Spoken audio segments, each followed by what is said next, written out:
Mesdames, Messieurs, bonsoir à toutes et tous et ravi de vous retrouver en ces lieux. C'est vrai que malgré le caractère sérieux d'une échéance électorale qui se présente à nous, on a envie de dire qu'on est très content d'être avec vous ce soir pour naturellement vous écouter et aussi mettre l'accent sur le caractère interactif de cette soirée. En d'autres termes, vous permettre, vous qui avez eu la gentillesse de nous consacrer un petit peu de temps ce soir, de parler à ceux et celles qui seront naturellement vos interlocutrices et vos interlocuteurs. Arnaud Lamy, le président de la Jeune Chambre économique du Mans, c'est avec vous que nous allons commencer. Merci de bien vouloir applaudir Arnaud Lamy si vous voulez bien. Voilà. Avant aussi de revenir bien sûr sur qui vous êtes et qui vous représentez, Arnaud, merci d'avoir initié cette soirée. Et bonsoir, Président. Merci Bruno. Tout d'abord, je tiens à remercier l'ensemble des parties prenantes et des participants, sans qui ce débat ne serait pas possible. Juste quelques mots pour présenter notre association. La Jeune Chambre économique est un incubateur de leaders citoyens. C'est une ONG reconnue d'utilité publique. Elle forme des jeunes de 18 à 40 ans pour qu'ils entreprennent collectivement au service de l'intérêt général, en créant des projets sur le terrain dans des domaines variés tels que l'emploi des jeunes, l'économie circulaire, l'aménagement du territoire. Les membres y développent ainsi des compétences dans la gestion de projet et la prise de responsabilité, leur donnant la capacité de devenir des leaders responsables de demain par l'action et pour l'action. Parlons un peu de nos actions en local. Tout d'abord, qui parmi vous connaît la Jeune Chambre économique ? Merci la foule.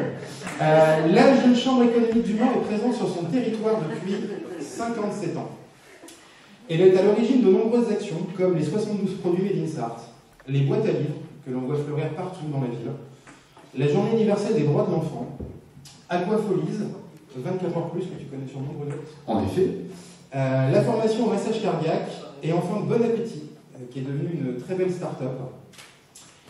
Forte de 20 bénévoles actifs, nous travaillons cette année sur plusieurs projets, comme la pause locale, qui met en valeur les produits locaux en s'associant à des événements du territoire. Zéro mégot, qui sensibilise au recyclage des mégots en le valorisant. Un monde meilleur, qui est un jeu de société ludo-éducatif, favorisant l'apprentissage du vivre ensemble et de la tolérance pour des enfants de 6 à 12 ans. Jeunes plus engagés, qui favorise l'insertion économique des jeunes à travers le déploiement du CV citoyen auprès des employés et de la charge du recruteur citoyen auprès des employeurs. Et je peux vous dire que c'est une action qui va faire du bruit cette année. Boost Up for Good, l'organisation d'une keynote mettant en avant l'engagement citoyen auprès des startups, c'est pour la fin juin. Et enfin, Step Up for Europe, dont vous voyez ce soir l'aboutissement après quelques semaines de travail. La Jeune Chambre économique est et reste apartisane. Cependant, nous sommes bien politiques dans le sens noble du terme, c'est-à-dire que nous agissons dans la vie de notre société. Avoir une opinion et des idées à défendre, c'est notre rôle de jeunes citoyens. Alors parlons un petit peu de la soirée de ce soir. Le 26 mai, les citoyens sont appelés aux urnes pour élire leurs députés européens. Je ne vous apprends pas grand-chose. Si l'abstention des Français pour les élections européennes est importante dans les sondages, 60% en mars, elle est massive et atteint le chiffre de 77% chez les jeunes de 18 à 25 ans. De plus, 69% des jeunes estiment être mal informés sur l'Union européenne et ses actions. En réaction, nous lançons un appel à la mobilisation pour éviter une forte abstention. Nous, jeunes engagés, ne pouvons nous résoudre à une participation si faible de notre génération à un scrutin aussi déterminant pour l'avenir de notre continent et de ses citoyens. Pourtant, l'Union européenne a un impact sur notre vie quotidienne par les décisions qu'elle adopte, et ces mesures sont votées par nos députés européens. La lutte contre le réchauffement climatique et la préservation de la biodiversité, une gouvernance mondiale pacifique, les migrations et la lutte contre les inégalités dans le monde, les jeunes placent ces sujets au cœur de leurs préoccupations et attendent des engagements forts dans ces domaines de la part des candidats et des responsables politiques. C'est la raison d'être de cette table ronde ce soir. Je laisse la parole à la voix du Mans, Bruno, qui nous fait l'amitié d'animer ce moment démocratique. Et je tiens à remercier l'Université du Maine qui nous permet de pouvoir faire ça ici ce soir. Merci. Merci beaucoup, Arnaud Lamy. Merci pour vos applaudissements. Mesdames, Messieurs, le déroulement de cette soirée, en effet, deux questions vont être posées ce soir. avec pour chaque participant un temps de parole qui sera de 2 fois 4 minutes, égale 8 minutes pour répondre donc à tour de rôle aux 2 questions suivantes. Rappelons-les, quel est l'intérêt d'aller voter ce 26 mai? Deuxième question, quelle est votre vision des institutions européennes? En arrivant ici, quel est donc l'intérêt d'aller voter ce dimanche 26 mai? Alors, bonsoir à tous et à toutes. Alors, l'intérêt, pour moi, est le suivant. Je suis professeur d'histoire, j'inscris l'intérêt dans une construction de l'histoire. À savoir qu'il faut voter par devoir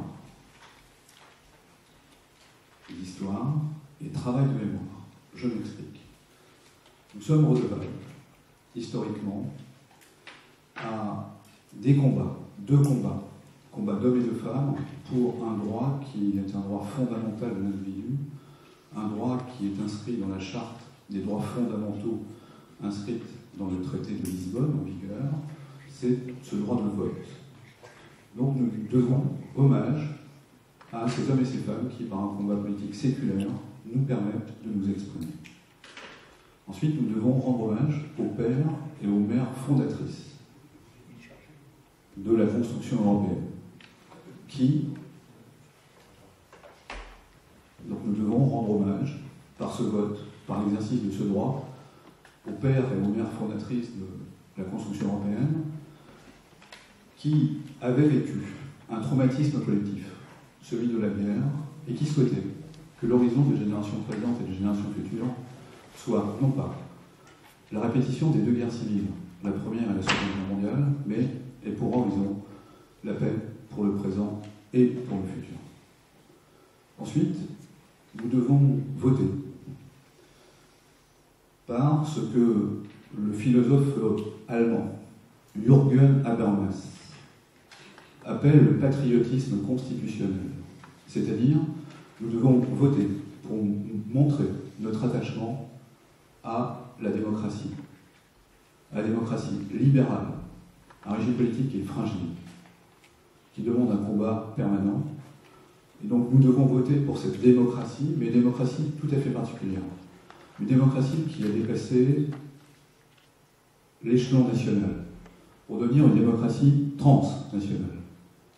Et aujourd'hui, pour affronter à la fois les questions géopolitiques, les questions géoéconomiques, les questions géoculturelles et les questions géo-environnementales, seul le transnational, exprimé par le Parlement européen et par une autre institution que j'évoquerai ultérieurement, nous permettent d'exister en tant que puissance, alors que les menaces économiques, les menaces environnementales pèsent sur le présent et sur celui de nos enfants. Voilà les raisons pour lesquelles nous devons, et je remets en exergue un concept que beaucoup de Français peut-être ne connaissent pas, c'est de lire avant les élections européennes Jürgen Habermas et sa théorie du patriotisme constitutionnel, de façon à créer un sentiment, qui est un sentiment qu'il appelle non pas un sentiment d'appartenance à une nation, mais un sentiment d'appartenance à un système transnational.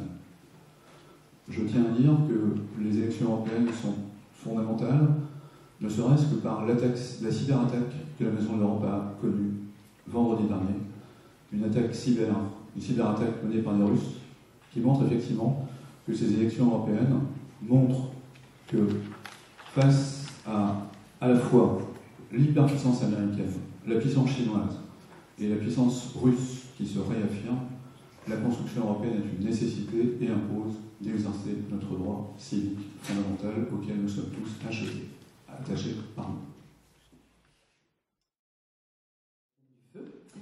Bien, eh bien, moi je m'inscris tout d'abord et je remercie d'abord la Jeune Chambre économique pour avoir organisé ce petit débat. Pourquoi aller voter? Alors, je m'inscris tout d'abord complètement dans les propos qui viennent d'être tenus par M. Foucault-Génie. J'ai la chance, moi, d'être également professeur d'histoire-géographie au lycée.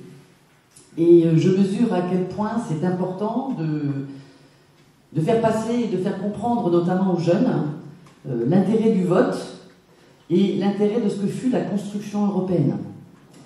Donc effectivement, je rappelle régulièrement dans mes cours que l'Europe c'est une construction qui n'avait rien d'évident quand même. Je rappelle que ça s'est passé quelques années après la Seconde Guerre mondiale, à un moment donné où la France et l'Allemagne étaient complètement déchirées, et que des hommes et des femmes de bonne volonté ont accepté de se mettre autour de la table pour essayer de reconstruire un monde de paix et de prospérité. Donc c'est évidemment la première chose, et puis aussi parce que le projet européen qui est né à cette époque, notamment en 1957 avec les pères fondateurs, c'était un projet qui reposait sur des valeurs de démocratie, de liberté, d'égalité, et ça il ne faut jamais les oublier. Donc ça effectivement je m'inscris complètement dans les premiers propos qui ont été présentés. Pour répondre également évidemment à un autre enjeu qui est celui des enjeux du XXIe siècle, aujourd'hui, il est évident qu'il n'est plus possible de pouvoir lutter contre des enjeux qui sont transfrontières, transnationaux. Je n'ai qu'à penser au problème du réchauffement climatique, au problème de la perte de la biodiversité. Vous savez qu'aujourd'hui, c'est la journée de la biodiversité, et on sait qu'1 million d'espèces se sont effondrées ou vont s'effondrer d'ici encore les 30 ans à venir. Donc effectivement, les enjeux à venir, le climat, la biodiversité, et évidemment la posture de la France et de l'Europe surtout au sein des grandes puissances mondiales est un enjeu fondamental. Je rappelle que c'est une des grandes puissances économiques du monde, l'Europe. C'est 800 millions de personnes et c'est la deuxième puissance économique mondiale. Ça fait partie de la triade, et effectivement pour faire un jeu égal avec les autres grandes puissances économiques que sont la Chine, la Russie, les États-Unis, qui ne sont pour toutes pas vraiment des démocraties, il est important qu'on ait un continent qui protège et qui ait des valeurs démocratiques à promouvoir. Dernière chose, je voulais faire un point sur les jeunes. Je suis déçue qu'il n'y en ait pas autant que ça ce soir, mais quand on dit par exemple que 70% des jeunes sont peu informés, que presque 80% d'entre eux ne vont pas aller voter dimanche, c'est extrêmement inquiétant parce que les enjeux que je viens de citer, que ce soit le problème du réchauffement climatique, le problème de la crise de l'accueil, et non pas de la crise migratoire, je parle bien de la crise de l'accueil, le problème de la biodiversité, le problème du vivre mieux, de la solidarité, c'est d'abord aux jeunes, c'est d'abord les jeunes qui vont être concernés par ces enjeux-là, et j'invite vraiment tous les jeunes et les moins jeunes d'inviter les jeunes qu'ils connaissent à aller voter et à en parler autour d'eux. Donc moi franchement, je pense qu'il n'y a pas de solution aux problèmes que l'on connaît aujourd'hui sans passer par la dimension européenne et par l'Union européenne. Et c'est un enjeu qui me paraît vraiment fondamental. On ne peut pas laisser passer cette chance, ça sera un vote historique dimanche. Et si on veut aussi changer les équilibres au sein du Parlement européen et ne pas laisser les autres choisir pour nous et modifier les équilibres économiques et surtout politiques au sein de l'Europe, faire en sorte que ce ne soit pas toujours les mêmes partis qui préemptent l'Europe, eh bien il faut aller voter dimanche, et si possible pour des listes qui, évidemment, dont la mienne, qui favorisent la lutte contre le réchauffement climatique.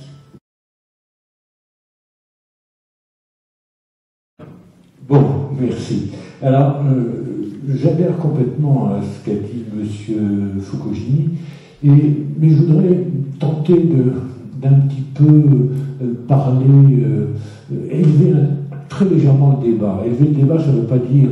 ça veut dire réfléchir un petit peu à différentes choses. C'est clair que s'abstenir de voter le 26 mai, c'est décider de donner sa voix à ceux qui ne veulent qu'une seule chose, détruire l'Europe.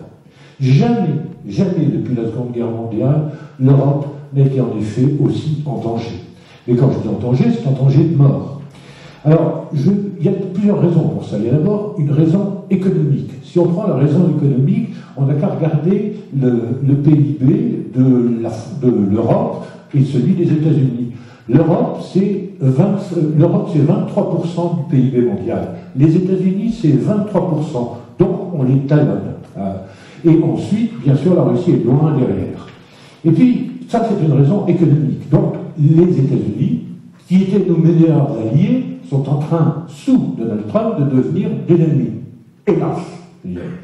Et puis, il y a des raisons politiques. Et de l'autre côté, alors là, des raisons politiques, on n'a qu'à se tourner vers la Russie. Parce que on sait très bien que Vladimir Poutine est obsédé par l'idée de reconstruire l'Empire russe tel qu'il était. Et qu'est-ce qui se passe? C'est que tous les pays qui étaient des pays qui dépendaient suite à la conférence de Yalta en 1945, tous ces pays-là, à la chute du mur de Berlin et à la dislocation de l'URSS, sont maintenant devenus du nord au sud des pays qui sont des pays faisant partie de l'Union européenne. Donc, et ça, Vladimir Poutine ne peut pas le supporter. C'est absolument insupportable parce que les frontières sont directement, la frontière russe est directement touchée par l'Union européenne. Il n'y a plus de pays tampons. Alors comment faire pour ça, pour ces deux? Alors je ne dis pas du tout, je ne fais pas du complotisme, je ne dis pas du tout qu'ils sont entendus entre Trump et Poutine, mais ça sert tout le monde. Parce que d'une certaine manière, quand un gars comme Steve Bannon, qui, rappelons-le, est tout de même raciste, antisémite, le pire du pire, et qui a participé en tant que chef de campagne à la campagne de Donald Trump, ben lui, il est le commis-voyageur de la destruction de l'Europe. Il se balade un petit peu partout. Et je veux vous dire, Steve Bannon, ben c'est clair, il est exactement comme Attila, si ce n'est que Attila, il avait l'herbe qui en poussait plus sous son cheval. Steve Bannon, c'est la démocratie qui s'évapore. On n'a qu'à regarder en Italie. Chaque fois qu'il passe quelque part, il se passe une horreur. Donc, en Italie, maintenant, vous avez un parti, enfin une coalition de partis de populistes et de nationalistes qui sont au pouvoir. Bon. Donc, Bannon, lui, il fait son boulot, il fait son job, et il n'a qu'une idée, c'est l'idée de servir ses deux intérêts. Alors, tous ces partis ne souhaitent pas... il y a un parti en France qu'on connaît bien, que je nommerai pas, mais qui aura la parole tout à l'heure, il n'a pas pour idée de réformer l'Europe. Il a pour idée de la détruire, l'Europe. Et donc, il en veut sa création, il en veut sa mort et sa destruction. Alors pour conclure, quand vous me demandez quel est l'intérêt de voter dimanche prochain, j'aurai une réponse. Il faut voter parce qu'il faut que vive l'Europe. Il faut voter parce que cette Europe qui vit en paix depuis plus de 75 ans, et ça c'est important, il faut que ça continue. Ça n'était plus arrivé de vivre en paix depuis plus de 75 ans, depuis maintenant des siècles. C'est tout l'honneur du programme Renaissance que j'ai l'honneur et le privilège de représenter ici ce soir pour vous, et je vous en remercie. Merci.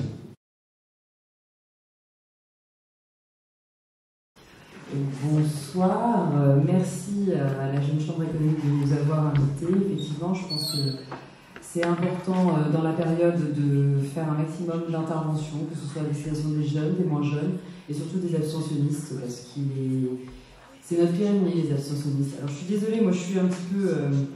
ça m'ennuie de devoir convaincre des militants des partis représentatifs. Moi j'ai fait le choix de dire à nos militants, en tout cas ceux qui ne sont pas jeunes, de ne pas forcément venir à ce débat parce que ça a été organisé par la Jeune Chambre économique, donc je ne cherche pas à convaincre grand monde dans le public, et j'aime autant le dire. En tout cas, je vais essayer de défendre les valeurs du Parti communiste français, ce qu'on défend dans cette campagne.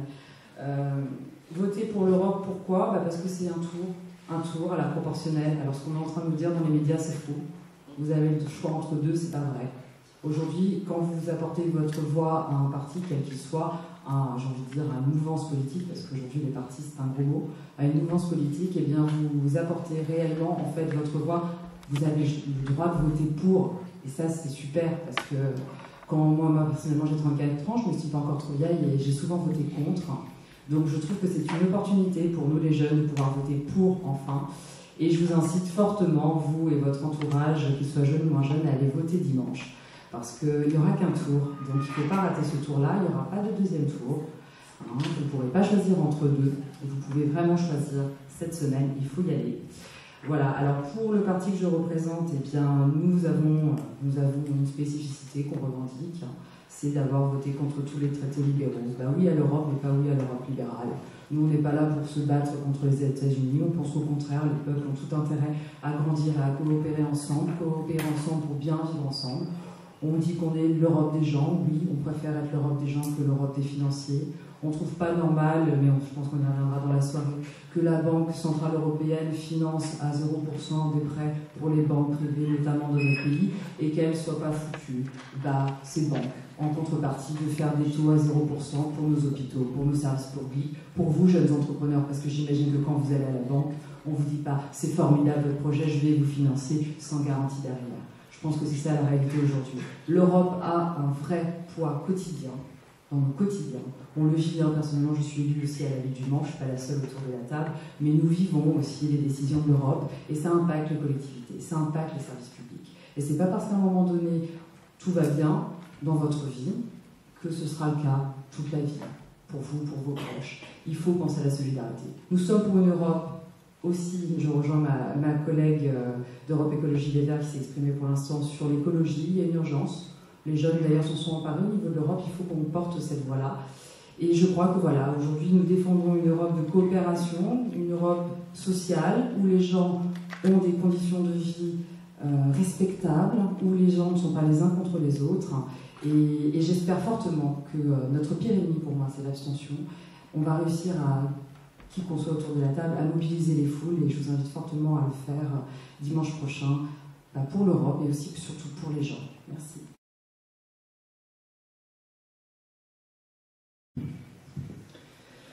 Merci pour l'invitation, merci pour cette initiative de débat. Il n'y en a pas eu énormément dans notre département, donc, y compris sur les chaînes publiques audiovisuelles, donc je suis content que ce débat puisse avoir lieu. Pourquoi aller voter dimanche? Mais tout simplement déjà, parce que pour une fois, on a l'occasion de dire ce qu'on pense autrement qu'en étant obligé de manifester pendant des samedis, et il faut continuer à le faire évidemment, mais l'occasion nous est donnée de pouvoir dire ce dont on ne veut pas. Nous ne voulons plus de la politique injuste de M. Macron, nous ne voulons pas de la privatisation des bureaux de vote par ce duopole entre Macron et Le Pen qui n'est en rien représentatif de ce que veulent les Français et dont on a bien vu en 2017 qu'il ne réglait aucun problème du pays, ni en matière écologique, ni en matière sociale, ni en matière démocratique. Il ne permettait pas d'avoir le débat sur les réelles solutions qu'il faut mettre en œuvre, et puis aussi, évidemment, nous ne voulons plus de ces traités européens dont le peuple français a déjà dit qu'il ne voulait plus il y a maintenant 14 ans, en 2005, par référendum, et il n'est pas normal que les traités qui ont été rejetés continuent de s'appliquer. Donc tout ça, il faut le dire par le bulletin de vote, et c'est ce que nous proposons de faire avec la liste que conduit Manon Aubry. Mais il y a une deuxième raison, c'est que l'Union européenne, elle s'occupe de nous tous les jours. Et donc il faut s'occuper d'elle, en quelque sorte. Si vous vous levez le matin, est-ce qu'il y a du glyphosate dans vos céréales? C'est une décision européenne. Quand vous voulez aller au travail, si la gare a fermé ou s'il n'y a pas d'investissement dans le chemin de fer, c'est une partie des conséquences des directives de libéralisation du service public ferroviaire votées par le Parlement européen. Si vous arrivez au travail et que le code du travail a été mis en pièces, c'est parce que M. Macron, M. Hollande avant lui, ont respecté à la lettre les recommandations de la Commission européenne aux États. Si le soir, quand vous rentrez chez vous, vous trouvez que votre feuille d'impôt est trop élevée, c'est en grande partie parce que l'Union européenne organise un dumping fiscal, une injustice fiscale, une évasion fiscale, avec M. Juncker, président de la Commission européenne, qui est un architecte de l'évasion fiscale, et nous sommes fiers d'avoir mis comme tête de liste Manon Aubry, qui a passé des années à pourchasser les fraudeurs fiscaux dans une ONG comme Oxfam. Donc, voilà, toutes ces questions, nos emplois, on pourrait parler des délocalisations, par exemple, ici dans le département de la Sarthe, avec Teleconnectivity, dont on demande aux salariés de former les futurs, ceux qui vont leur piquer leur boulot en Pologne, et même peut-être de charger les machines dans les camions pour délocaliser l'usine. Voilà, tout ceci, il faut dire que ça suffit, et ça vient de règles européennes qui sont mises en œuvre avec enthousiasme par M. Macron, mais ça vient aussi de règles européennes, et donc il faut des parlementaires de combat qui pourront défendre des points de vue là-dessus. Par exemple, sur le rail, le vote de l'ouverture à la concurrence s'est joué à 24 voix sur 751 députés. 24 voix sur 751 députés, ben je pense qu'il y a la matière, dans la prochaine mandature, peut-être, à avoir 24 parlementaires de combat de plus qui empêchent ces directives. Et puis enfin, le bulletin de vote, il dira aussi ce qu'on veut pour la France et pour l'Europe, et nous, pour notre part, nous voulons la souveraineté populaire, la 6ème République, 100% d'énergie renouvelable, le partage des richesses, et tout ceci, c'est aussi ça qu'on dira avec le bulletin de vote, parce que c'est pas seulement un projet français, c'est un projet pour toute l'humanité. Bonsoir. Je remercie aussi déjà la Chambre des commerces de nous avoir invités à l'UDI. Pourquoi aller voter l'Europe? Déjà parce qu'on vous demande votre avis. Je pense que depuis 6 mois avec les Gilets jaunes, tout le monde demande un référendum d'initiative citoyen. Là, on vous demande d'aller voter, de donner votre vision de l'Europe, vision de la France à travers de l'Europe. C'est très important pour le futur, ce qu'on veut. Aujourd'hui, on a 33 listes. Je pense que sur les 33 listes, 34 listes, je pense qu'on peut, chacun peut s'y retrouver dans une liste et aller voter pour sa vision de la France dans l'Europe ou pour sa vision de l'Europe. Pourquoi? Parce qu'aujourd'hui, l'Europe est indispensable pour négocier et pour avoir un poids au niveau international avec les autres pays, comme la Chine, comme les États-Unis, même la Russie. Si on veut pouvoir peser économiquement, financièrement dans les décisions mondiales, on a besoin de l'Europe. Même au niveau de l'écologie, quand il y a eu le problème de Tchernobyl, ça ne s'est pas arrêté aux frontières. Donc si on veut pouvoir intervenir au niveau écologie mondialement, il nous faut quelque chose de poids, et seule l'Europe aujourd'hui peut apporter ça. Je pense que les autres intervenants ont fait un peu le tour aussi de la question de savoir pourquoi les voter. Je pense qu'il y aura d'autres suggestions. Mais pour moi, c'est important de donner sa vision de l'Europe. Et je pense que 34 listes, ça suffit pour pouvoir aller s'exprimer. Je vous remercie.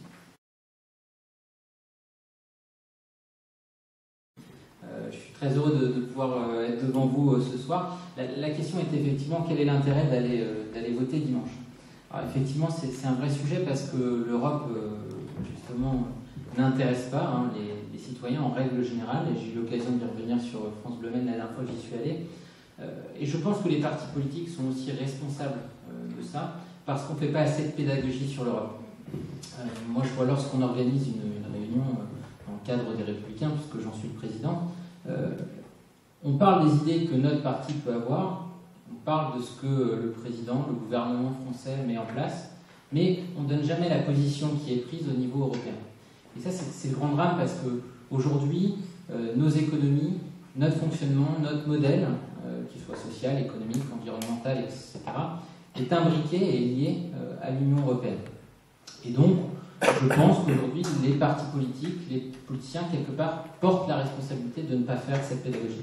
On a M. Foucault, que je connais très bien, c'était mon professeur d'histoire-géographie, c'est dire si j'ai bien été formé sur la question européenne, qui intervient au nom de la Maison de l'Europe. On les a fait intervenir récemment lors d'un débat qu'on a mis en place chez les Républicains, et on s'aperçoit quoi? C'est que les personnes méconnaissent les sujets, il y a beaucoup d'informations fausses qui sont données, et donc c'est aussi le rôle, quelque part, des partis de faire le tri dans ces informations-là, même si d'un point de vue politique ça peut parfois être utile de divulguer une information fausse, et l'honnêteté intellectuelle veut qu'on ne doit pas le faire.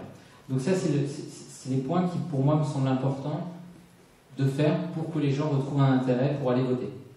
Aujourd'hui, l'Europe, il faut être honnête, elle est en guerre économique, en guerre commerciale avec la Chine, les États-Unis. Alors oui, effectivement, on pourrait vivre tous ensemble. Le seul souci, c'est qu'on a la montée des nationalistes qui est de plus en plus forte. C'est le cas aux États-Unis avec Donald Trump, qui se replie sur lui-même et qui aujourd'hui impose quelque part à l'Union européenne de faire force et d'être rassemblée pour faire face aux défis qui sont les nôtres, face aux États-Unis, face aux sujets économiques, face à l'environnement, parce qu'on n'a pas les mêmes visions et à plusieurs, on avance toujours mieux. Ça, c'est le second point que je souhaitais aborder. Après, on diabolise aussi souvent tout à l'heure j'entendais la Banque Centrale Européenne, pourquoi on ne prête pas à 0%? Pourquoi on ne vend pas son pain à 0 €? Enfin, à un moment donné, il faut bien que chacun puisse gagner sa vie. Mais dire des paroles comme ça, quelque part, c'est diaboliser aussi la Banque Centrale Européenne et l'intérêt qu'elle porte. Aujourd'hui, la Banque Centrale Européenne, quand elle prête à 0% pour les banques, c'est pour qu'elle oblige les banques à réinjecter l'argent dans l'économie, faire en sorte que les taux d'intérêt soient bas et qu'on prête plus. Parce que si la banque a trop de dépôts, elle paye sur les excédents de dépôt qu'elle peut avoir. Donc vous voyez, les choses ne sont pas aussi réducteurs, elles ne sont pas aussi simples. Et je pense que c'est notre devoir en tant que parti politique d'arrêter de diaboliser l'Europe. Et à partir de là, je pense qu'on pourra avoir un débat plus serein et que les citoyens nous écoutent et prennent part au débat qui est le nôtre. Ensuite, et pour finir, la chose la plus importante, c'est ce qu'a dit M. Foucault, ça s'inscrit dans l'histoire. Il ne faut pas oublier que l'Europe, elle est issue de la Seconde Guerre mondiale, que c'est une Europe pour la paix qu'on souhaite. On souhaite vivre ensemble. Alors oui, chacun a ses origines, sa civilisation, on est une nation, mais il faut savoir vivre ensemble. Voilà ce que je voulais vous dire.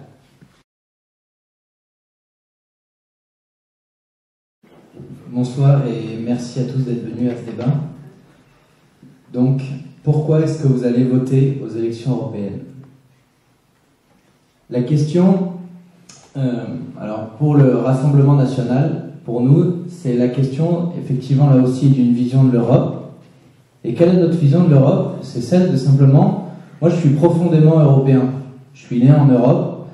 Et pour nous, l'Europe, c'est une géographie, c'est une civilisation. C'est une civilisation qui est composée de nations. Et les nations, c'est pas rien, c'est un peuple qui a une histoire commune. Et tout à l'heure, j'entendais parler de la relation entre l'Europe et la Chine, l'Europe et les États-Unis. La différence qu'il y a entre l'Europe et la Chine et l'Europe et les États-Unis, c'est que la Chine est une nation, les États-Unis sont une nation, et l'Europe n'est pas une nation. Donc, la France n'a jamais été aussi forte que lorsqu'elle était une nation. Elle déterminait ses choix librement, et d'ailleurs la France a longtemps été dans l'histoire une puissance d'équilibre vis-à-vis des autres nations. Donc aujourd'hui on invite un peu le spectre de Poutine et tout, mais j'ai l'impression qu'on a fait la même chose aux États-Unis pour Donald Trump, et puis il y a eu un rapport, puis malheureusement ce rapport a défini qu'il n'y avait finalement aucun contact trouble, en tout cas, entre Trump et Poutine. Je pense simplement. Que vous le dites en plaisantant, là. C'est très drôle. Très drôle. Pardon ? Le rapport ne dit pas ça du tout, vous le savez bien. Donc vous dites le rapport. Je vais devoir intervenir. Je suis désolé, mais là, vous ne respectez pas la règle pendant effectivement que la personne s'exprime. On ne peut pas s'exprimer, sinon ça devient une surenchère. Je vous laisse la parole. On va, dans ces cas-là, remettre, je suggère un bonus 15 secondes, de sorte à se remettre bien effectivement dans la suite de votre intervention. Et donc, si vous le permettez, et avec beaucoup de respect, on ne recommence pas. Ok, merci à vous. Merci beaucoup. Et donc je parlais du rapport Muller. Bon, voilà, tout ça pour dire que la France est une nation. Il n'y a pas de, comment dire, c'est pas parce que la France est un petit pays qu'elle n'est pas une grande nation. Il faut faire la distinction entre les deux. On a la France a été à l'origine du projet Airbus, projet Ariane, de tous ces grands projets qu'on cite souvent pour dire regardez, l'Europe c'est une réussite. Oui, mais sauf que ces projets sont faits en dehors de l'Union européenne. Et moi je fais bien une distinction entre l'Union européenne et l'Europe. L'Union européenne c'est une construction qui est née certes après la guerre, mais là encore, c'est pas parce qu'on était au sortir de la guerre que l'Europe a fait la paix. Non, c'est parce que les États-Unis et la Russie sont dotés de l'arme atomique. Et du coup, il y a eu cet équilibre s'est créé de fait. Et les pays qui étaient l'Allemagne, qui étaient la France, qui étaient en guerre, sont passés plus ou moins sous la coupe des États-Unis. Il y a eu le plan Marshall. Et donc les pays entre guillemets qui étaient sous la coupe des États-Unis, il était hors de question qu'ils se fassent la guerre. Voilà. Pour ça, je vous invite à lire un très bon livre qui s'appelle Le moment est venu de dire ce que j'ai vu, et donc c'est un livre qui parle de la construction européenne. Et je ne sais pas si c'est une info que je vous donne ce soir. La Commission européenne, un des premiers présidents de la Commission européenne, c'était Walter Hallstein, qui était instructeur chargé du nazisme, chargé d'enseigner aux soldats de la Wehrmacht dans l'armée allemande le national-socialisme. Donc quand aujourd'hui on me dit oui, la construction européenne, la construction c'est la paix et les pères fondateurs sont des gens extraordinaires, etc. Renseignez-vous un peu justement sur qui sont ces pères fondateurs. Voilà. Donc en conclusion, je dis aujourd'hui vous avez une chance unique, c'est celle de pouvoir aller voter, d'aller dire ce que vous pensez de cette Union européenne. Nous sommes pour une Europe des nations libres et indépendantes qui font leurs projets de manière interétatique, de manière libre, en fonction de ce que les peuples veulent, fondés sur la volonté des peuples. Donc allez voter et dites-leur que vous voulez rester libre. Merci beaucoup. Merci. Et j'apporterai une petite précision. Je représente ce soir le Parti Socialiste, mais Place Publique, le Parti Radical de Gauche et Nouvelle Donne, puisque c'est une liste de rassemblement. Donc, je vais faire des redites, parce que je pense qu'on se rejoint beaucoup sur les raisons pour lesquelles il faut aller voter le 26 mai. J'en citerai 3. La première, c'est qu'en effet, vous l'avez tous bien dit, il s'agit de se faire entendre. Et quelle que soit l'Europe qu'on veut, elle est à portée de bulletin. Et comme à chaque élection, en fait, on nous offre l'occasion de poursuivre la politique menée, ou alors de donner une autre direction à cette politique menée, dans nos communes, nos départements, nos régions, notre pays et dans l'Union européenne. Les chiffres de l'abstention posent beaucoup de questions, et je me rends compte, j'interviens tous les mois auprès des services civiques de la Sarthe pour bénévolement parler de l'engagement, parce que je suis moi-même, voilà, pas aujourd'hui, mais engagée en politique. Et je leur demande les moyens de leur engagement et les moyens qui leur parlent et les moyens quelle est la forme de leur engagement aujourd'hui, parce qu'on dit souvent que la nouvelle génération est moins engagée que les autres. Et ils citent beaucoup de choses. Ils citent une partie des méthodes qu'on a tous, la pétition, la manifestation, on le voit sur les jeunes pour le climat. Ils citent les réseaux sociaux, ils citent les débats, ils citent les rencontres comme celle-ci ce soir, je vous remercie encore pour l'avoir organisée, mais ils ne citent pas l'engagement politique, et ils ne citent pas le vote. Et en fait, la démocratie représentative ne leur parle plus. Et élire de représentants ne leur parle plus. Néanmoins, ça fait des milliers d'années peut-être, des centaines d'années au moins, qu'on a une démocratie représentative, parce qu'en Europe, on est 512,6 millions au 1er janvier 2018, et qu'on ne peut pas se réunir tous les 4 matins ensemble pour décider ensemble de la politique menée aujourd'hui, demain et après-demain. Donc, on vote pour des représentants, et c'est pour ça qu'il faut voter pour le 26 mai, c'est choisir ceux qui nous représentent, et donc les choisir pour leur qualité, pour leur combat passé, pour leur intégrité, leur courage, pour les preuves qu'ils ont fait et dans leur vie professionnelle et associative. Donc je pense que c'est une des premières raisons pour lesquelles il faut voter le 26 mai. La deuxième, vous l'avez déjà aussi dit, c'est que l'Europe prend au quotidien des décisions qui nous concernent. Donc les progrès en matière d'étiquetage alimentaire, c'est l'Europe. L'interdiction du chalandage en eau profonde et de la pêche électrique, c'est l'Europe. Le développement du projet Erasmus, dont j'ai eu la chance de bénéficier, c'est l'Europe. La baisse des frais de téléphonie mobile pendant les vacances, quand on a la chance de pouvoir voyager en Europe, c'est l'Europe. Le financement des chantiers d'insertion, parce que je suis engagée à Pain contre la faim, le financement à 80% de nos emplois en insertion, c'est l'Europe. Et en fait, l'Europe, elle est partout, et malheureusement, on y reviendra sans doute, on ne le sait pas toujours, mais l'Europe est auprès de nous au quotidien, et donc faire ce choix, c'est de décider de là où on veut que l'Europe investisse davantage, et donc j'en terminerai là. Les solutions aux problèmes français, malheureusement, ou heureusement, elles sont européennes. Et donc, je rejoins ici les propos de M. Fukogini, mais d'autres personnes présentes ici. Les questions que nous pose le changement climatique, l'immigration, la sécurité des Européens, la fraude fiscale, elles ne peuvent trouver des réponses qu'en Europe. Et je crois que la solution, du coup, c'est pas qu'il y ait plus d'Europe, mais qu'il y en ait plus d'Europe, et une Europe qui nous protège, qui harmonise par le haut le droit de nos États, et une Europe qui soit plus sociale, plus écologique, plus démocratique et peut-être aussi plus féministe. Alors, je vais faire une approche apartisane. Je vais me référer donc à l'architecture institutionnelle telle qu'elle a été définie par le traité de Lisbonne qui est en vigueur, avec la première idée de dire que c'est l'intergouvernemental qui domine. Les logiques fédérales ou fédéralistes sont mineures dans le fonctionnement. Il y a dans ces institutions un triangle institutionnel. Ce triangle institutionnel est composé du Parlement européen, avec des pouvoirs qui sont des pouvoirs étendus. Il possède un pouvoir budgétaire, il possède également un pouvoir de surveillance et de contrôle, puisque c'est le Parlement qui donnera son acceptation pour la future commission, et il possède un pouvoir législatif qu'il partage avec une autre institution du triangle, qui est le Conseil de l'Union européenne. Et dans le troisième élément de cette architecture, il y a donc la Commission européenne qui est l'émanation des États.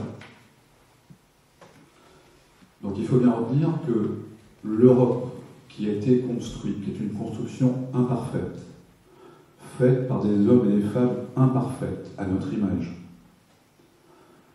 essaye de mettre en place deux logiques, qui sont des logiques tout à fait novatrices dans la culture politique des Européens. Je prends le Parlement. Le Parlement européen est la seule assemblée de toutes les démocraties libérales à être multinationale et plurilinguiste, 24 langues.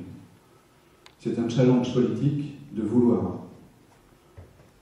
créer un État qui peut-être un jour deviendra à terme une fédération, selon soit le modèle américain, soit le modèle helvétique, ou soit le modèle allemand, mais c'est une gageure, c'est un challenge, c'est un projet, c'est une construction inachevée,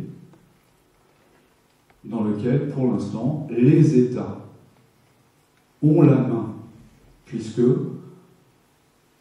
ce triomphe institutionnel est chapeauté par le Conseil européen, qui est composé jusqu'à présent des 28 chefs d'État et de gouvernement, qui exercent un pouvoir de domination sur l'ensemble de l'architecture. Le seul élément de fédéralisme repose sur la politique monétaire et la Banque centrale européenne. Le seul élément de fédéralisme. Donc, le gap et la perspective peut-être est de dépasser l'intergouvernemental pour aller peut-être.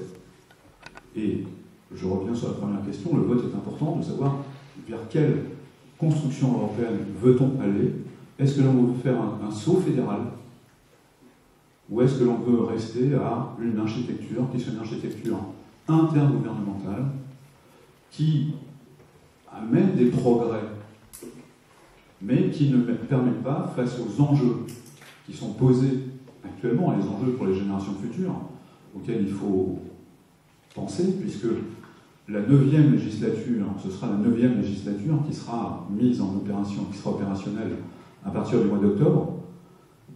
Cela donc nécessite une réflexion de savoir si on veut faire un saut fédéral ou un saut fédéraliste, ou rester donc à une logique qui est la logique qui structure l'architecture européenne, à savoir une logique intergouvernementale. Je profite pour vous faire deux remerciements que je n'ai pas fait tout à l'heure. Remerciement donc à la Jeune Chambre économique et remerciement à M. Meunier, dont le témoignage en tant qu'ancien élève m'a touché et qui montre que même si nos opinions divergent. Alors, la vision qu'on a des institutions, c'est une vision d'institutions peu démocratiques. Je vous donne par exemple les commissaires européens qui forment la Commission européenne. Quand ils arrivent à la Commission, ils doivent prêter serment. Ils doivent dire, nommés membres de la Commission européenne par le Conseil européen après le vote d'approbation du Parlement européen, je m'engage solennellement à respecter les traités et la Charte des droits fondamentaux de l'Union européenne dans l'exécution de toutes mes fonctions, à exercer mes responsabilités en pleine indépendance dans l'intérêt général de l'Union, dans l'exécution de mes tâches, à ne solliciter ni accepter d'instructions d'aucun gouvernement. Or, les commissaires européens sont proposés par le gouvernement français dans la logique, d'un débat, d'une proposition pour aller dans le sens d'une amélioration pour les pays. On pourrait penser que ces gens-là sont force de proposition. Or, pas du tout. L'Union européenne a été créée à la base par deux personnes, Monnet et Schuman. Et tout à l'heure, j'entendais parler des valeurs de l'Union européenne, parce que c'est pas du tout la même chose. Les valeurs de l'Europe sont chrétiennes, elles sont fondées sur la charité, sur tout un tas de valeurs qui sont bien plus profondes que ce qu'on nous vend aujourd'hui. Les valeurs de l'Union européenne, elles sont notamment marchandes, parce que le but, à la création de l'Union européenne, le but était de faire un marché annexe au marché américain. Et d'ailleurs, quand on lit la biographie de Monnet, la biographie officielle, bien sûr, c'était quelqu'un de totalement désintéressé, mais totalement. Et puis, il y a une personne qui a travaillé un peu sur sa biographie, c'est le livre que je vous ai indiqué tout à l'heure, là, le moment est venu de dire ce que j'ai vu.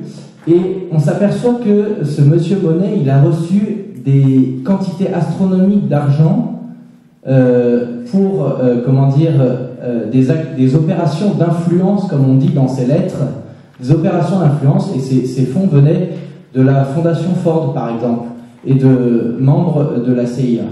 Donc voilà, vous pouvez retrouver toutes ces pièces, elles sont à la fin du livre. C'est des pièces qui sont officielles qu'on peut retrouver dans les archives à Lausanne et à Milan, si je ne dis pas de bêtises.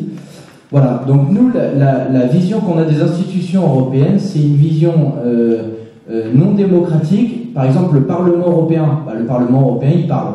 Voilà. Et il débat de plein de choses. Par contre, c'est la Commission européenne qui décide qui a l'initiative des lois et qui les fait exécuter. Donc finalement, le Parlement, bon, il peut bien voter. Alors oui, c'est vrai, s'il y a la majorité contre lui, les lois de la Commission européenne, à ce moment-là, la loi ne passe pas. Mais tout est fait, bien évidemment, avec le lobbying intense. Il y a plus de 5000 lobbies à Bruxelles pour que, les initiatives de la Commission européenne passent. Voilà, donc cette vision des institutions, elle est profondément antidémocratique et surtout elle squeeze une notion importante quand même, qui est la notion du peuple. Juste parfois, on oublie qu'il y a des gens qui vivent dans le pays, dans les pays de l'Europe, et que ces gens ont des besoins, ces gens ont des considérations, et que peut-être il faudra en tenir compte. Vous savez, alors en 2005, il y a eu un vote, et puis Nicolas Sarkozy s'est dit, de toute façon, c'est le peuple, on va passer outre, et puis en 2007, il a choisi de passer outre ce vote. Donc, voilà, c'est la vision que nous avons, une vision très technocratique qui veut que partout on dit oui, c'est l'Union européenne qui a l'initiative de ci et de ça, mais en fait c'est simplement notre argent. Donc voilà, il faut revenir simplement à des partenariats interétatiques. Écoutez, je vous remercie. Alors, je dois immédiatement répondre à monsieur, parce que alors là, on est dans le domaine du délire et de la fake news totale. Je vais vous dire une chose, monsieur. Jamais, Jean Monnet, parce qu'il y a des historiens qui ont fait leur travail tout de même, c'est pas que les vôtres, jamais Jean Monnet, mais si les archives sont ouvertes, n'a été un agent de la CIA. Quant à Robert Schuman, c'est encore mieux. Lui, il a refusé de participer au premier gouvernement de Vichy du maréchal Pétain. Alors, je vous en prie. Alors, vous êtes officiellement le premier parti complotiste de France, officiellement, parce que, est-ce que je dois vous rappeler que votre parti a déjà fait appel à des financements russes qui doivent continuer à le faire? Bon, et lorsqu'on s'affiche officiellement avec l'ancien conseiller de Donald Trump et qu'on fait profil bas à propos de l'indépendance de la France, est-ce qu'on a vu déjà le général de Gaulle se faire conseiller l'extrême droite américaine? Donc là, ça va. Donc merci. Je continue. Nous, notre vision, vous l'avez très très bien dit, monsieur, concernant le fonctionnement de l'Europe, je n'y reviendrai pas. Moi, ce que je peux vous dire, c'est que le programme Renaissance et ce programme qui a été construit avec nos partenaires, il n'est pas né comme ça subitement, hein. Il a été construit avec nos partenaires d'agir, du mouvement radical, et donc il est basé autour de 9 priorités. Alors je vais aller très vite parce qu'il n'y a pas beaucoup de temps, mais elles sont importantes. La première, c'est de faire de l'Europe une puissance verte, puisque l'écologie est effectivement au cœur du débat. Et ça veut dire que nous investirons au moins 1000 milliards dans la transition écologique. C'est notre première chose. Ensuite, évidemment, il faut bâtir une Europe de la justice sociale et de la justice fiscale. Et nous taxerons les géants du numérique en Europe comme nous le faisons en France. On fera respecter, au-dessus, troisième point, l'Europe dans la mondialisation. C'est-à-dire que nous voterons une directive éthique des entreprises pour faire respecter nos valeurs dans la mondialisation. Ensuite, on donnera à l'Europe les moyens de se défendre. Les moyens de se défendre, ça veut dire s'avancer vers une armée qui soit véritablement une armée européenne, parce que, ne l'oublions pas, nous avons vos amis les Russes à proximité. Ensuite, il faudra s'unir autour de l'idée européenne, et nous construirons une politique européenne de l'asile et de la sauvegarde de Schengen. Donc une véritable politique de l'asile, pas de refus systématique de ce qui a fait notre force depuis des siècles, monsieur. Ça veut dire l'immigration. Elle a fait la force de notre pays depuis des siècles. Ensuite, nous rendrons l'Europe aux citoyens. On s'unira aussi autour de l'identité européenne. Nous ouvrirons Erasmus à tous, aux collégiens et aux apprentis. On conditionnera l'accès aux fonds européens au respect de l'état de droit et la convergence sociale. On mettra en œuvre le pacte Simone Veil, c'est-à-dire, et je rejoins Madame, pour mettre en valeur les droits de la femme et les tirer vers le haut partout en Europe. Et on posera les bases, parce que ça c'est la base. Il faut évidemment la réformer, l'Europe. C'est bien pour ça qu'on s'appelle Renaissance. Il faut la réformer. Et donc, nous poserons les bases d'une nouvelle union. Il faut se réunir, il faut réfléchir. On créera une conférence pour l'Europe qui réunira les dirigeants et les citoyens qui seront tirés au sort. Et là, ça va dans le sens qui a été évoqué par plusieurs personnes. Et là, véritablement, on a un programme qui est un véritable programme européen. Je vous remercie, Madame. Oui, merci. Alors, la liste que défend Yann Brossa et que je vais essayer de défendre à mon tour ici, c'est pas une liste qui vise à dire on sort de l'Europe. Non, on est pour sortir de l'Europe libérale, comme je l'ai dit tout à l'heure, et pour ça, on pense que les traités européens en vigueur ne nous permettent pas de créer l'Europe de coopération, de cohérence entre les peuples, l'Europe de non-concurrence entre les peuples. Et alors, effectivement, il ne faut pas répondre à ce qu'on nous a dit, même si on nous a répondu en amont. N'en demeure pas moins que j'ai envie de parler du monde des bisounours, on en a marre d'entendre depuis des années. Ça fait des années, en fait, qu'on vit cette Europe libérale, en fait. Voilà, ça fait des années.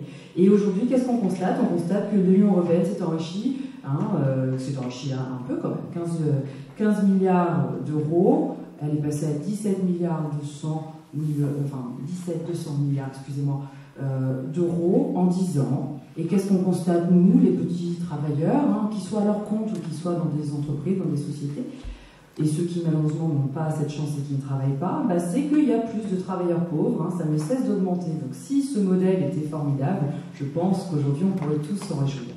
En l'occurrence, force est de constater que ce n'est pas du tout le cas. Il y a de plus en plus de personnes qui souffrent, on le voit quotidiennement autour de nous, quotidiennement en France, ça a été dit par plusieurs personnes ici, et je crois que c'est notre rôle que de dire, Mélina l'a dit, que l'Europe est en partie responsable. Ben oui, parce qu'effectivement, on l'a dit, si les gouvernements des États font bec et ongle ce qu'on leur dit de faire à l'État, ce qu'on leur dit de faire à l'Europe, et ben dans ce cas-là, on applique la politique libérale. Quand on dit oui, la Banque Centrale Européenne ne peut pas faire de taux à 0% pour les services publics, c'est un choix. Les 3 000 milliards d'euros qu'elle dépense pour, soi-disant, fixer les prix, etc., c'est un choix politique. Moi, je ne fais pas le choix de la finance, je fais le choix des gens, le choix que tout le monde vit dignement, parce que je pense qu'aujourd'hui, les écarts sont trop importants entre le haut et le bas, et c'est notre rôle d'arrêter de faire croire à toute la population qu'ils peuvent monter. On le voit bien, ça ne fonctionne pas. Et c'est ce qui fait monter les populistes un peu partout dans le monde. Alors nous, on a plusieurs aussi propositions, on en a 12, mais il y en a une qui est tout simple, un salaire minimum européen établi dans chaque pays, avec au moins 60% du salaire moyen. C'est-à-dire qu'on n'est pas pour aller vers le bas. Quand mon collègue parlait de Théo Connectivity, on n'est pas très content que des salariés ici, qui vivent en Sarre, doivent aller former des Polonais pour faire leur métier, parce que le coût du travail en Pologne est moins important qu'en France. C'est ça la réalité. Demain, c'est des familles qui vont se retrouver sans travail, vos voisins, peut-être vos amis, des connaissances, sur votre territoire, à cause de l'Europe. Voilà. On est aussi pour un moratoire sur la libéralisation, des services publics. Plus de services publics, c'est toujours bien. Un service public, comme son nom l'indique, il est public, donc il n'a pas à être rentable. S'il est déficitaire, c'est qu'il fonctionne bien et ça permet aux gens de vivre mieux. On est pour aussi arrêter tout de suite de soumettre le budget de la France à la Commission européenne, puisqu'on n'est pas d'accord avec les traités en vigueur. Et enfin, je rejoindrai Mélina, puisqu'on n'est que 3 femmes autour de cette table, vive une Europe féministe, une Europe où les femmes et toutes les minorités, quelles qu'elles soient, puissent être entendues. Il est grand temps qu'on entende ces minorités. Merci beaucoup. Merci, bonsoir. Alors nous, la vision européenne, déjà on voudrait qu'ils soient un peu plus démocratiques. On voudrait que les commissaires de l'Union européenne soient élus par les députés européens que nous avons élus, un peu comme le Sénat en France où les sénateurs sont élus par les grands électeurs du pays, ce qui serait un peu plus démocratique. Ensuite, ce qu'on aimerait aussi, c'est, là on rejoint un tout petit peu le PCF, c'est qu'on aimerait aussi avoir un salaire minimum européen, alors après forcément ajustable suivant les pays.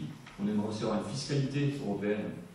Moi je le vois par rapport à notre travail, je suis dans le privé, on est une société où on fait de la production, Donc forcément, nous, nos coûts de production et nos coûts de main-d'œuvre sont totalement différents des Polonais, des Portugais.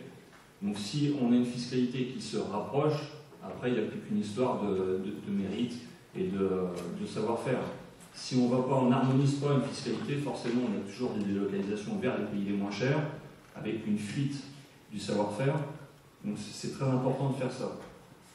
Ensuite, il nous faut aussi une vision écologique. Tout le monde en parle aujourd'hui, et c'est pour ça que je ne comprends pas le taux d'abstention aux européennes des jeunes, parce que tous les jeunes sont sensibilisés à l'écologie, et la seule institution qui peut vraiment aujourd'hui donner une direction à tous les pays européens, c'est l'Europe. Si tout le monde se mobilise pour donner sa vision de l'écologie européenne, peut-être qu'au niveau des institutions européennes, se sentiront plus forts pour essayer d'imposer un petit peu plus à tous les États européens une vision plus écologique.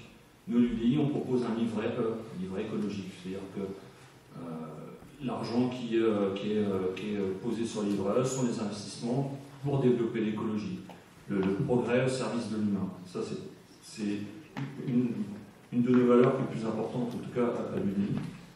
Ensuite, on va un sujet un peu plus tendancieux, on va dire, tout ce qui est immigration. Frontières européennes, frontières comme on avait eu dans le temps, c'est-à-dire frontières, double frontière comme peut proposer les Républicains, c'est un peu... ça serait difficile aujourd'hui de remettre une frontière française vis-à-vis des Allemands, vis-à-vis de tous les pays frontaliers, plus une frontière européenne. Et aujourd'hui, vous allez en Allemagne, moi j'ai ma famille qui est du côté des Ardennes, donc frontalière Belgique. L'autoroute, c'est direct Belgique. En 5 minutes, on est en Belgique. Si on commence à remettre les postes de garde et les douaniers là, de toute façon, ça sera une vraie passoire. Donc ça ne servira strictement à rien. Une frontière européenne, beaucoup plus intéressante, un peu à la manière canadienne, où on filtre les personnes qui veulent venir en Europe, et après, suivant les pays, leurs besoins en main-d'œuvre, ou en savoir-connaissance, pouvoir répartir en fonction des besoins de chaque pays. C'est ce qui se fait au Canada, ça se passe très bien, ils ont presque le plein emploi là-bas. Après, je pense que l'intégralité de notre programme est sur notre site, à l'UDI. Si vous allez le voir, allez-y, il n'y a pas de problème. On sera ravis de vous accueillir sur notre site. Je vous remercie. Alors, moi j'avais imaginé une réponse un peu... non pas institutionnel, mais en fait, c'est vrai que vous aviez précisé sur l'invitation que l'idée, c'était pas qu'on donne une tribune à chacun de nos programmes, même si en nous invitant, forcément, on y est tenté. Alors moi, sur la vision des institutions européennes, je pense qu'on le partage tous de ce côté-là et de l'autre, elles sont d'une grande complexité de compréhension. Et ce qui est terrible, c'est qu'elles sont d'une grande complexité de compréhension, même pour les gens qui s'y intéressent. Et je crois là, je rajouterais, Maxime, à ce que tu disais tout à l'heure, alors peut-être que les partis n'ont pas fait leur travail, mais je pense surtout que l'éducation nationale doit faire mieux, donner plus de place à la connaissance de l'Europe, que les maisons de l'Europe doivent trouver plus de moyens financiers, j'espère qu'on leur apportera pour continuer le travail qu'elles font sur cette connaissance de l'Europe partout, en tout cas ici dans le département de la Sarthe, et que les médias rapportent davantage les débats qui ont lieu dans les institutions européennes et dont on sait finalement peu de choses. Cette complexité, elle nourrit le sentiment du coup que l'institution peut sembler antidémocratique.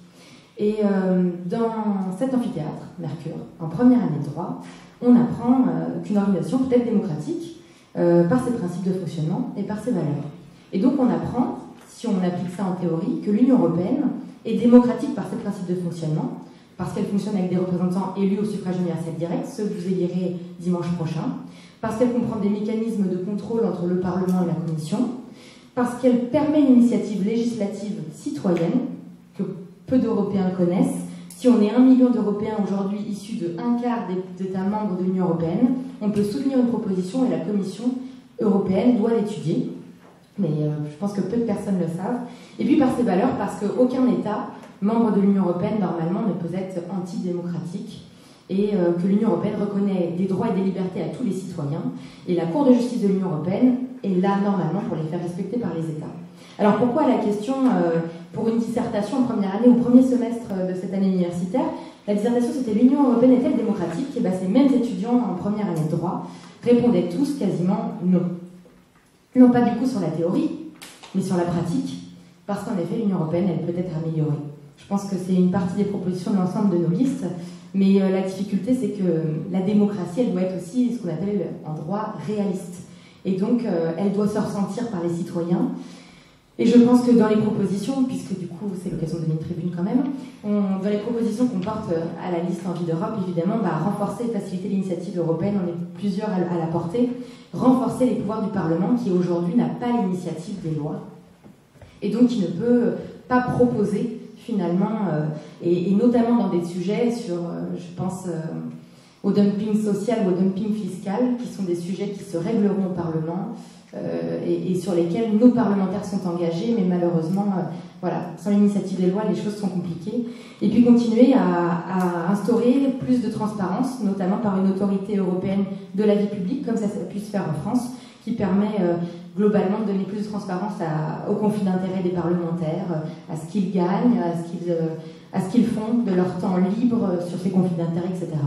Interdire les activités de lobbying dans les 5 ans après la fin de fonction, étendre les pouvoirs du parquet européen, et puis, je pense parallèlement, faire en sorte que l'Europe soit pas seulement en discussion tout le temps dans ses institutions avec les États, mais aussi avec nos villes et nos régions, et je crois que ça améliorera nos politiques européennes qui seront davantage inspirées par nos territoires, et je pense que ça sera... Voilà, c'est une proposition en tout cas de la liste et à poursuivre. Merci. Justement, je rejoins Mélina parce qu'on avait la conversation tout à l'heure. Effectivement, vous avez indiqué que le plus apolitique possible et donner finalement notre vision personnelle des choses. Bon, pour autant, je vais faire un mix des deux. Voilà, moi je fais partie de cette génération qui est la génération Erasmus, celle des VIE aussi, ce qu'on appelle les volontaires internationaux en entreprise. Je pense que c'est l'un des points qui permet aujourd'hui à l'ensemble des citoyens européens et les plus jeunes, entre autres, de pouvoir comprendre ce qu'est réellement l'Europe. L'Europe, non pas seulement dans son fonctionnement institutionnel, mais dans son âme, ce qu'elle est. Aujourd'hui, l'Europe nous permet d'avoir un échange culturel, un échange international, un échange quelque part qui est économique quand on s'inscrit non pas sur une démarche Erasmus, mais plutôt sur un volontariat international. Et c'est comme ça qu'on apprend à mieux comprendre qui sont nos voisins et comment ils fonctionnent. Alors chacun est différent. Moi j'ai étudié en Finlande, j'ai aussi travaillé en Norvège.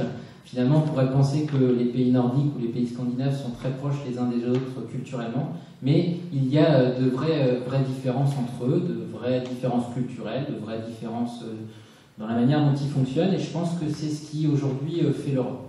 Pour autant, on doit travailler ensemble, je l'ai rappelé tout à l'heure, sur la nécessité d'être unis face aux plus gros, je pense à la Chine, aux États-Unis, on parle souvent des GAFA et la manière dont ils pratiquent l'évasion fiscale en Europe.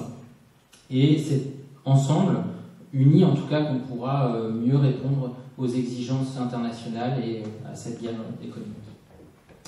Maintenant, je vais revenir peut-être un petit peu plus sur le projet finalement des Républicains. Alors, contrairement à ce qu'on peut penser, ou ce qu'on peut laisser dire parfois, le parti des Républicains est un parti pro-européen.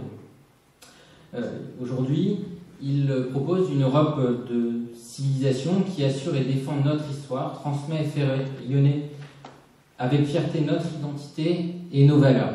Alors, j'en ai parlé tout à l'heure, chaque pays est différent, chacun a sa culture, et je pense que chacun est fier de la partager avec un autre, de la partager avec son voisin. Une Europe puissance qui sort de la naïveté, assume la défense de nos intérêts, de nos emplois, de nos entreprises face aux géants de la mondialisation, des géants chinois, des géants américains. Une Europe projet, éloignée toujours plus des normes et axée sur le développement prioritaire de grands projets stratégiques, c'est tout le sens de l'Europe, utile pour notre économie, pour notre influence et notre futur. Je pense aujourd'hui aux fonds régionaux qui permettent de financer, en tout cas sur la partie 2014-2020, sur les Pays de Loire, jusqu'à 1 milliard les projets. C'est 80% des projets de la région qui sont financés, 48% dédiés à l'agriculture, 32% sur l'innovation. Et je reviens sur l'innovation parce qu'on parle d'environnement, mais quelque part l'innovation aussi participe à moins polluer. Et je pense que tout seul, dans son coin, on ne peut pas innover face aux géants aujourd'hui américains et chinois. Une Europe frontière, bien sûr, qui gère au mieux nos frontières. Voilà, on connaît les lacunes de Frontex, qui est l'agence qui gère les frontières européennes, qui nous défendent face au terrorisme et qui donc protège nos territoires. Une Europe efficace, dont l'action sera plus rapide, puisque c'est ce qu'on reproche souvent, plus démocratique, on en a parlé, parce qu'elle était éloignée, on parle souvent des technocrates européens, respectueuse des citoyens et bien sûr des nations européennes et des différences qu'on peut avoir chacun. Voilà ce que je veux dire. Merci. D'abord, deux petites remarques. La première, plusieurs ont parlé de fonds européens qui subventionnent des projets en France. Je vais le dire un peu brutalement, mais l'argent européen n'existe pas. C'est de l'argent français qui transite par l'Union européenne, puisque chaque année, la France donne plusieurs milliards d'euros de plus au budget de l'Union européenne qu'elle n'en reçoit par les différents fonds européens. Donc 100% des fonds européens qui sont investis en France proviennent à l'origine de l'argent du budget de l'État français. C'est quand même quelque chose qu'il faut avoir en tête, notamment si on prétend vouloir, comme nous, transformer ces institutions européennes et les politiques qui sont menées. Parce que c'est un élément clé du rapport de force. La France ne peut pas accepter d'abord de donner plusieurs milliards d'euros de plus qu'elle n'en reçoit, de voir ses usines être délocalisées, et en plus de voir ce système absolument abject d'exploitation du travail détaché permettre que, y compris en France, des salariés de nationalité française viennent faire concurrence déloyale à d'autres salariés uniquement parce qu'ils ont été embauchés dans des structures boîtes aux lettres au Pologne ou au Luxembourg. Donc il faut avoir cet élément clé du rapport de force, parce que sinon tout ce qu'on dit sur il faudrait l'Europe ceci, il faudrait l'Europe cela, etc., c'est bien, mais il y a un côté un peu vœu pieux, pour rester courtois à l'égard des autres intervenants. Il faut assumer que si on veut que ça change, il faudra un rapport de force politique, un rapport de force qui passera aussi par le cadre national. C'est la raison pour laquelle nous disons qu'il faut sortir des traités avec une stratégie, et y compris désobéir sur un certain nombre de points si ce n'est pas fait. La deuxième remarque, c'est sur aujourd'hui, l'Union européenne, comment elle fonctionne? Elle fonctionne avec une grande coalition. Vous avez la droite, LR, le Parti socialiste européen, soutenu par les amis de M. Macron, qui gouvernent ensemble l'Union européenne, avec M. Moscovici, par exemple, qui est commissaire européen. Et il est question, en tout cas Yannick Jadot l'a laissé entendre, que demain, Europe Écologie Les Verts participe aussi à une coalition de ce type. Moi, ce que je veux dire, c'est qu'aujourd'hui, l'Union européenne, elle n'est pas pour l'Europe, elle est contre l'Europe. Aujourd'hui, quand vous faites le cumul délocalisation, travailleurs détachés, glyphosate, etc., l'Union européenne est la machine qui alimente le rejet de l'Europe et qui nourrit le nationalisme. Et là, il y a une folie, et il faut que ceux qui, aujourd'hui, gouvernent cette Europe et l'ont construite, se rendent compte qu'ils sont en train de nous emmener dans le mur, et que si le Brexit a eu lieu, si les Anglais sont sortis, c'est pas de la faute de Mélenchon. C'est de la faute de l'Union européenne telle qu'elle fonctionne aujourd'hui et du gouvernement britannique qui voulait y rester. Donc il faut que chacun balaye devant sa porte. Nous sommes pour une Europe de la souveraineté populaire, avec par exemple le droit de révoquer les élus en cours de mandat, y compris les élus européens. Comment se fait-il que M. Juncker soit toujours président de la Commission européenne après la révélation de son rôle dans l'évasion fiscale en Europe? C'est insupportable. Et ça ne peut pas être défendable du point de vue démocratique. Et il n'est là que par le jeu des combines et des arrangements entre partis au niveau européen. Ça veut dire qu'il faut sortir de ces traités. Ça veut dire que, par exemple, dans la prochaine mandature, il y aura un nouveau président pour la Banque Centrale Européenne, qui est l'institution financière la plus puissante du monde. Eh bien, il n'est pas prévu, à aucun moment, que les parlementaires européens que vous allez élire puissent dire oui ou non, nous voulons que ce soit cette personne qui préside l'institution financière la plus puissante du monde. Ça n'est pas acceptable. Et il faut être capable de le dire comme ça. Après, bon voilà, on a beaucoup discuté, est-ce que c'est la bonne échelle? Bien sûr que dans l'idéal, si on veut agir sur les enjeux mondiaux, il faut agir à l'échelle du monde, c'est une tautologie. Mais agir à l'échelle européenne pour prendre de mauvaises décisions, c'est juste prendre de plus grosses bêtises. Donc faire la politique européenne par le libre-échange, le glyphosate, la privatisation des barrages, c'est pas une politique écologique du tout. Et on peut faire des politiques écologiques bien meilleures au niveau local, en France et en Europe aussi, mais pour ça il faudra changer les règles. Bien, merci. Je ne vais pas répondre parce que ce n'est pas la règle qu'on nous a imposée, mais j'entends quand même des choses qui me surprennent dans ce débat, dans cette table ronde. Des fois, je me surprends à penser pourquoi certains partis finalement présentent des candidats aux élections européennes quand ils ne font que refuser de vouloir accepter les règles de l'Union européenne. Voilà, c'est juste ce que je voudrais dire. Alors moi, je voudrais remercier Mélinda Essou, qui a quand même fait la seule, je pense, à peu près, qui ait fait un rappel sur effectivement le thème qu'on nous avait demandé de travailler, c'est-à-dire notre vision des institutions européennes. Donc à ce titre, merci. Je pensais aussi que ce n'était pas une tribune. Donc bon, voilà, donc je voulais la remercier pour ça. J'aime bien faire de la politique un peu pacifiée, moi aussi, de temps en temps. Certes, l'Europe est complexe. Certes, l'Europe est sûrement éloignée de beaucoup de personnes parce qu'elle paraît compliquée dans son fonctionnement. Et elle est sûrement aussi, évidemment, trop libérale. Et nous ne satisfaisons pas complètement, évidemment, du fonctionnement des institutions, puisqu'ils sont évidemment à améliorer. Peut-être sortir de l'unanimité pour voter certaines directives et faire avancer davantage les choses. Peut-être penser à un format peut-être plus facile pour faire avancer certaines directives. Une Europe peut-être plus régionaliste, plus fédéraliste, je pense que c'est une chose qu'il faudrait effectivement travailler. Et une Europe plus démocratique et surtout qui sorte d'une certaine forme de technocratie qui est aujourd'hui un peu inquiétante, notamment avec tous les comités qui prennent un peu le pouvoir face aux politiques.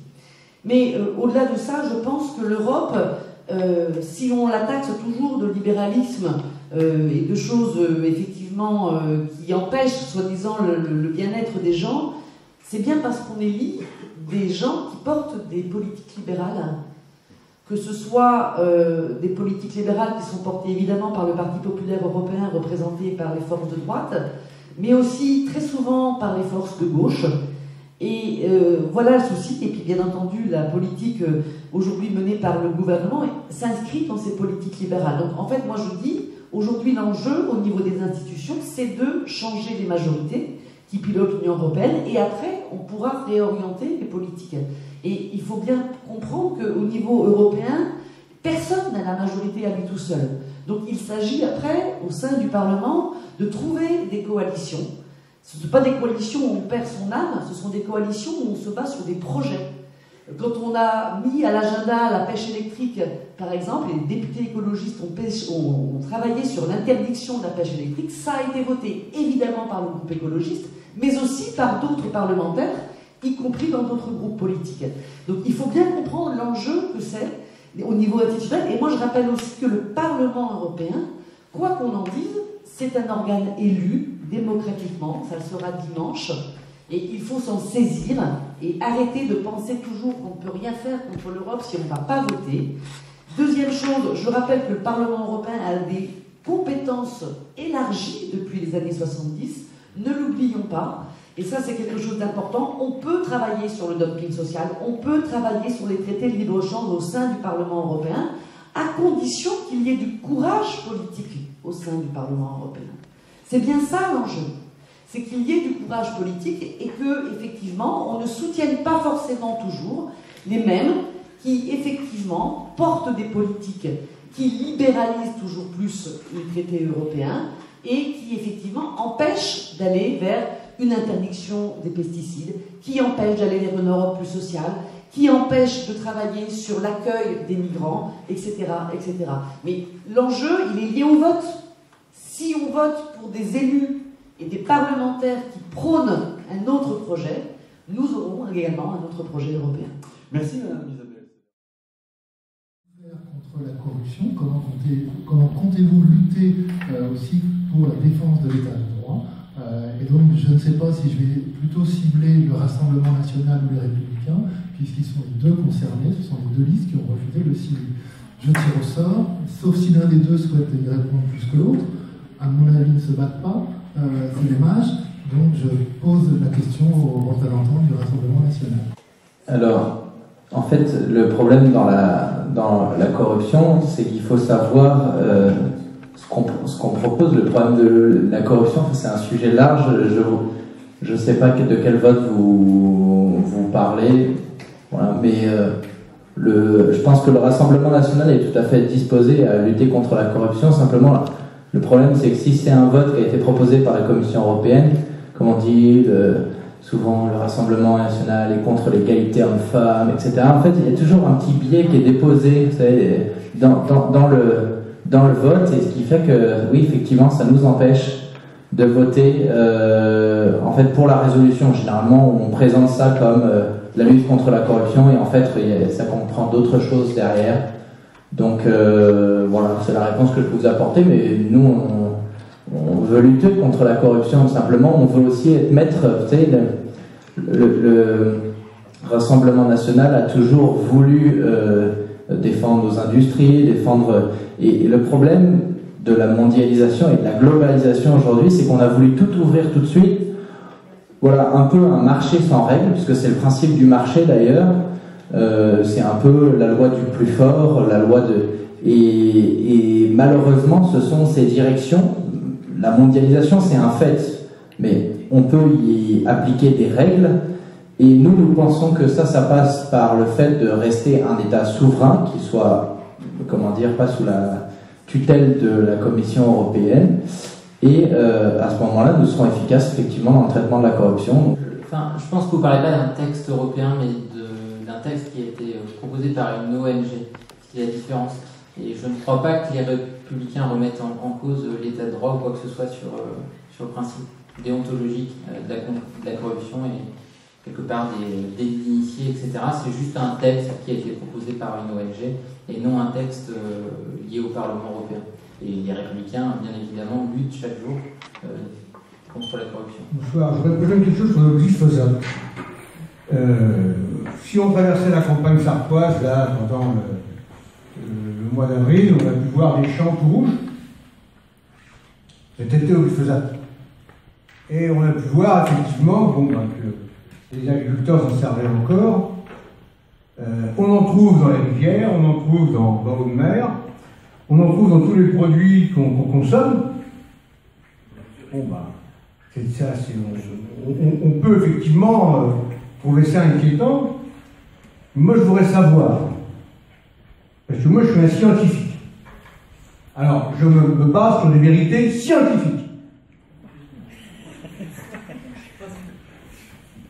Et je voudrais savoir, tous ceux qui pourfendent le glyphosate, je ne défends pas le glyphosate, est-ce qu'ils le font par précaution, ce que je peux comprendre, ou est-ce qu'ils ont des preuves réelles de la toxicité du produit? Les preuves réelles, c'est des preuves scientifiques, c'est pas on craint que, c'est est-ce qu'on a des preuves réelles de la toxicité du produit? Vous avez des produits qui sont réputés cancérigènes. On a des preuves scientifiques démontrées par des laboratoires de l'INSERM que ces produits induisaient des cancers. C'est le cas du tabac, par exemple. Bien. Bon. Et là, pour le glyphosate, moi, j'entends chaque fois, quand il y a des débats ici ou à la télévision, tout à l'heure, monsieur de la France Insoumise a parlé du glyphosate, comme si c'était un péché mortel, vraiment quelque chose d'épouvantable. Moi, je voudrais savoir, quand on culpabilise à ce point-là, qu'on affirme des choses comme ça, est-ce qu'on le fait par idéologie? Est-ce qu'on le fait par effet de tribune? Ou est-ce qu'on le fait parce qu'on a des preuves scientifiques que le produit est toxique? Oui, je crois que j'ai été interpellé. Moi, je vais répondre très calmement. D'abord, je ne culpabilise pas. Les agriculteurs sont dans un modèle dans lequel ils ont été poussés.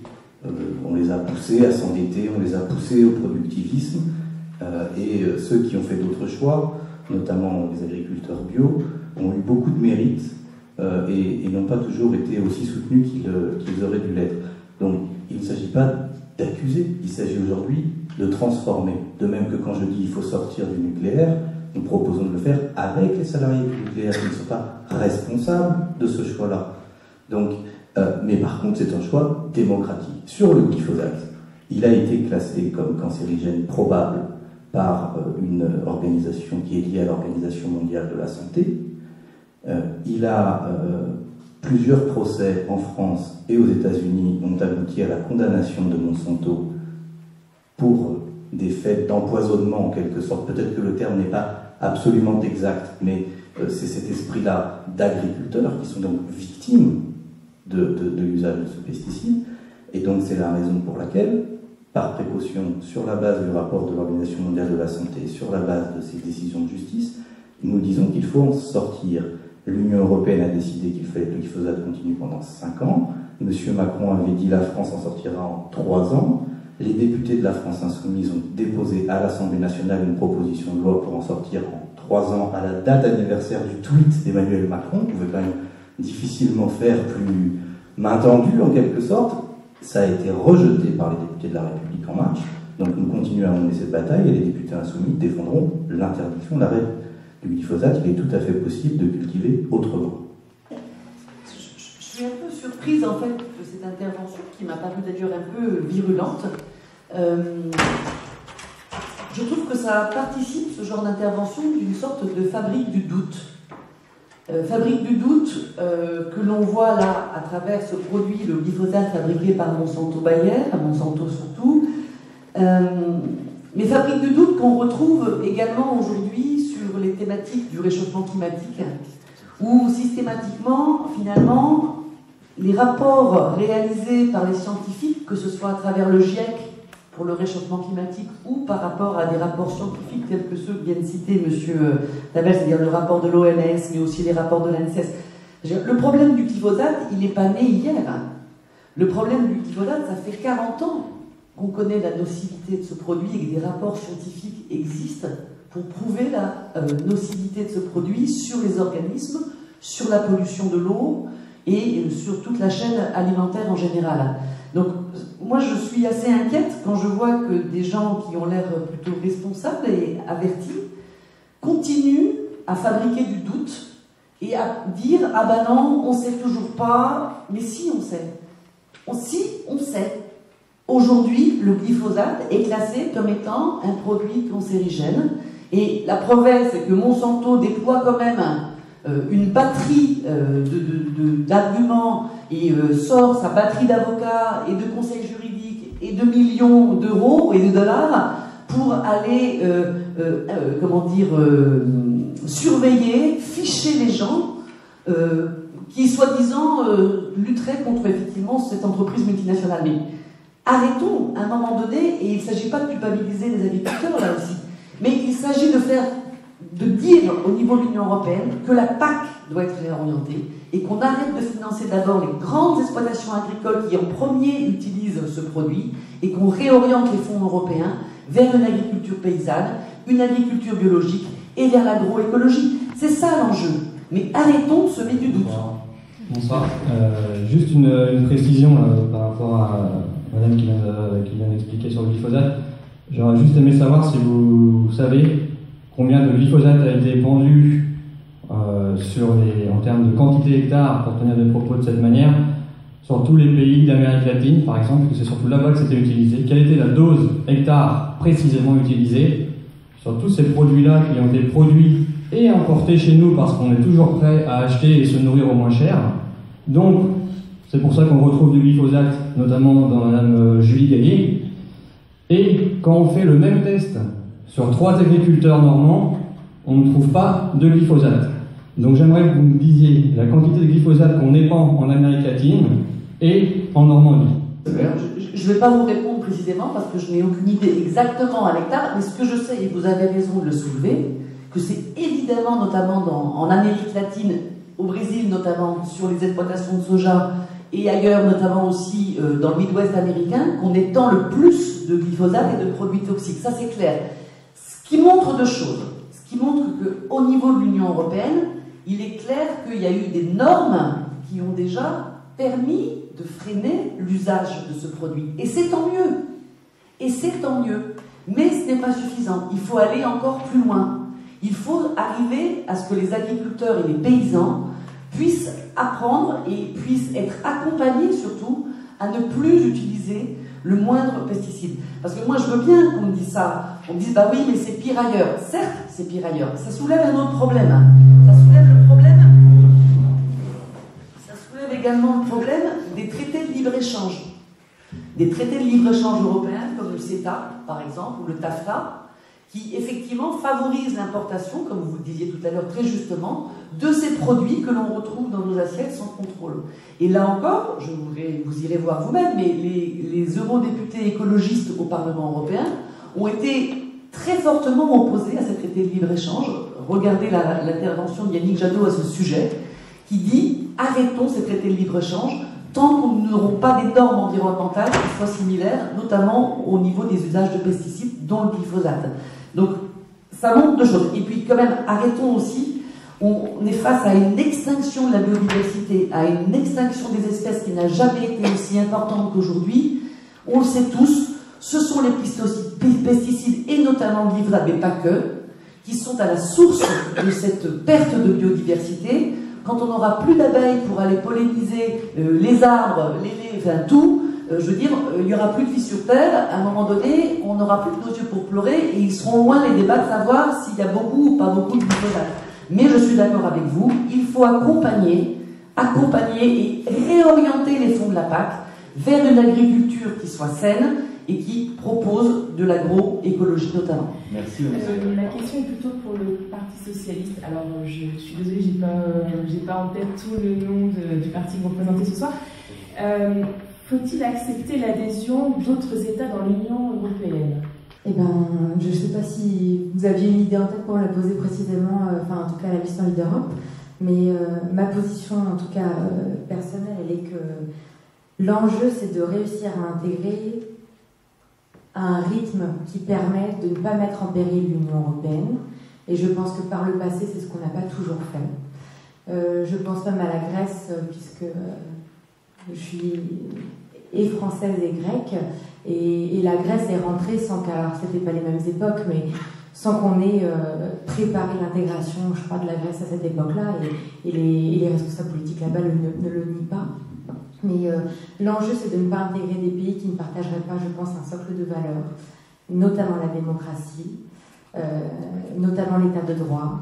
Et pour étudier une partie, dans le cadre de mes activités professionnelles, des États qui souhaitent intégrer l'Union européenne, vous avez beaucoup d'États qui aujourd'hui sont en attente depuis 3, 4, 5 ans et qui en fait répondent à des rapports tous les ans sur l'ensemble des réformes qu'ils mettent en place pour être pour répondre, je crois, à un socle commun économique, démocratique, social, écologique non, mais moi j'y suis favorable, et tant que c'est fait de façon cohérente et que ça n'empêche. Il ne faut pas se dire qu'on n'acceptera plus personne, parce que pour moi ça n'a pas de sens. Par contre, il faut accepter des gens qui acceptent aussi, qui font de notre socle commun, et c'était tout le débat autour de la Turquie, qui existe toujours. Et voilà, je ne sais pas si je réponds à peu près à votre question, mais c'est vrai que finalement, dans le projet européen, je trouve que la question n'a pas été souvent soulevée. Je vous remercie de la soulever en tout cas. Ma collègue, du coup, sur cette question, est-ce que, alors je ne sais pas qui a écrit cette question, on peut rester sur la même intervenante, ou quelqu'un d'autre, est-ce qu'on peut redistribuer justement les cartes? C'est-à-dire, plutôt que de réintégrer à nouveau des pays, est-ce que certains pays, moi je ne sais pas, je n'ai pas la réponse, souhaiteraient se partir de l'Europe aujourd'hui, en dehors, je ne parle pas de la France, je parle vraiment d'autres pays européens, et redistribuer justement les cartes de l'Union européenne? Parce qu'il faut se rappeler quand même un peu que l'objectif aussi un peu de l'Union européenne, c'est d'avoir un poids économique et financier. Est-ce que par exemple, il y a des pays qui sont plus en capacité de jouer le jeu là-dessus? Ils pourront les difficultés, vous parliez de la Grèce tout à l'heure, je pense que c'est un petit peu le cas en ce moment. Il y a des pays qui sont un peu en difficulté financière et qui ne peuvent plus jouer le jeu de l'Union européenne. Est-ce que ce serait possible? Et est-ce que ce serait logique? Est-ce que ce serait vraiment une ambition de l'Union européenne? Pour votre question, moi je pense quand même que l'Union européenne elle est fondée sur la solidarité, et que l'objectif c'est qu'on arrive à tous tirer le meilleur de l'Europe et tirer nos législations par le haut, et tirer des pays qui n'ont pas de salaire minimum par le haut en instaurant, qui n'ont pas les protections sociales, écologiques, l'État qu'on peut avoir en France. L'idée de toute façon, moi ce qui construit mon idée, mon envie d'Europe, c'est qu'on partage par le haut des législations. C'est ce que vous évoquiez tout à l'heure un peu sur les droits des femmes, sur la clause européenne la plus favorisée. C'est l'idée qu'on cherche dans les 28 législations tout ce qu'il y a de meilleur pour les femmes, et qu'on en fait un pacte législatif européen. Et je pense que sur tous les sujets, en fait, on pourrait le faire.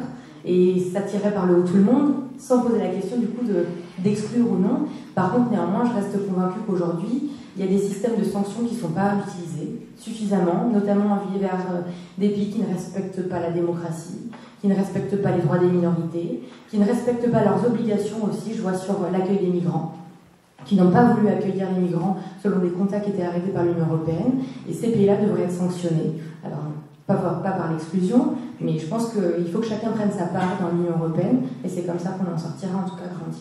Merci. Qui souhaite s'exprimer sur le sujet? Je vous en prie, messieurs, dames. Oui, Luc Foucaugini, je vous en prie.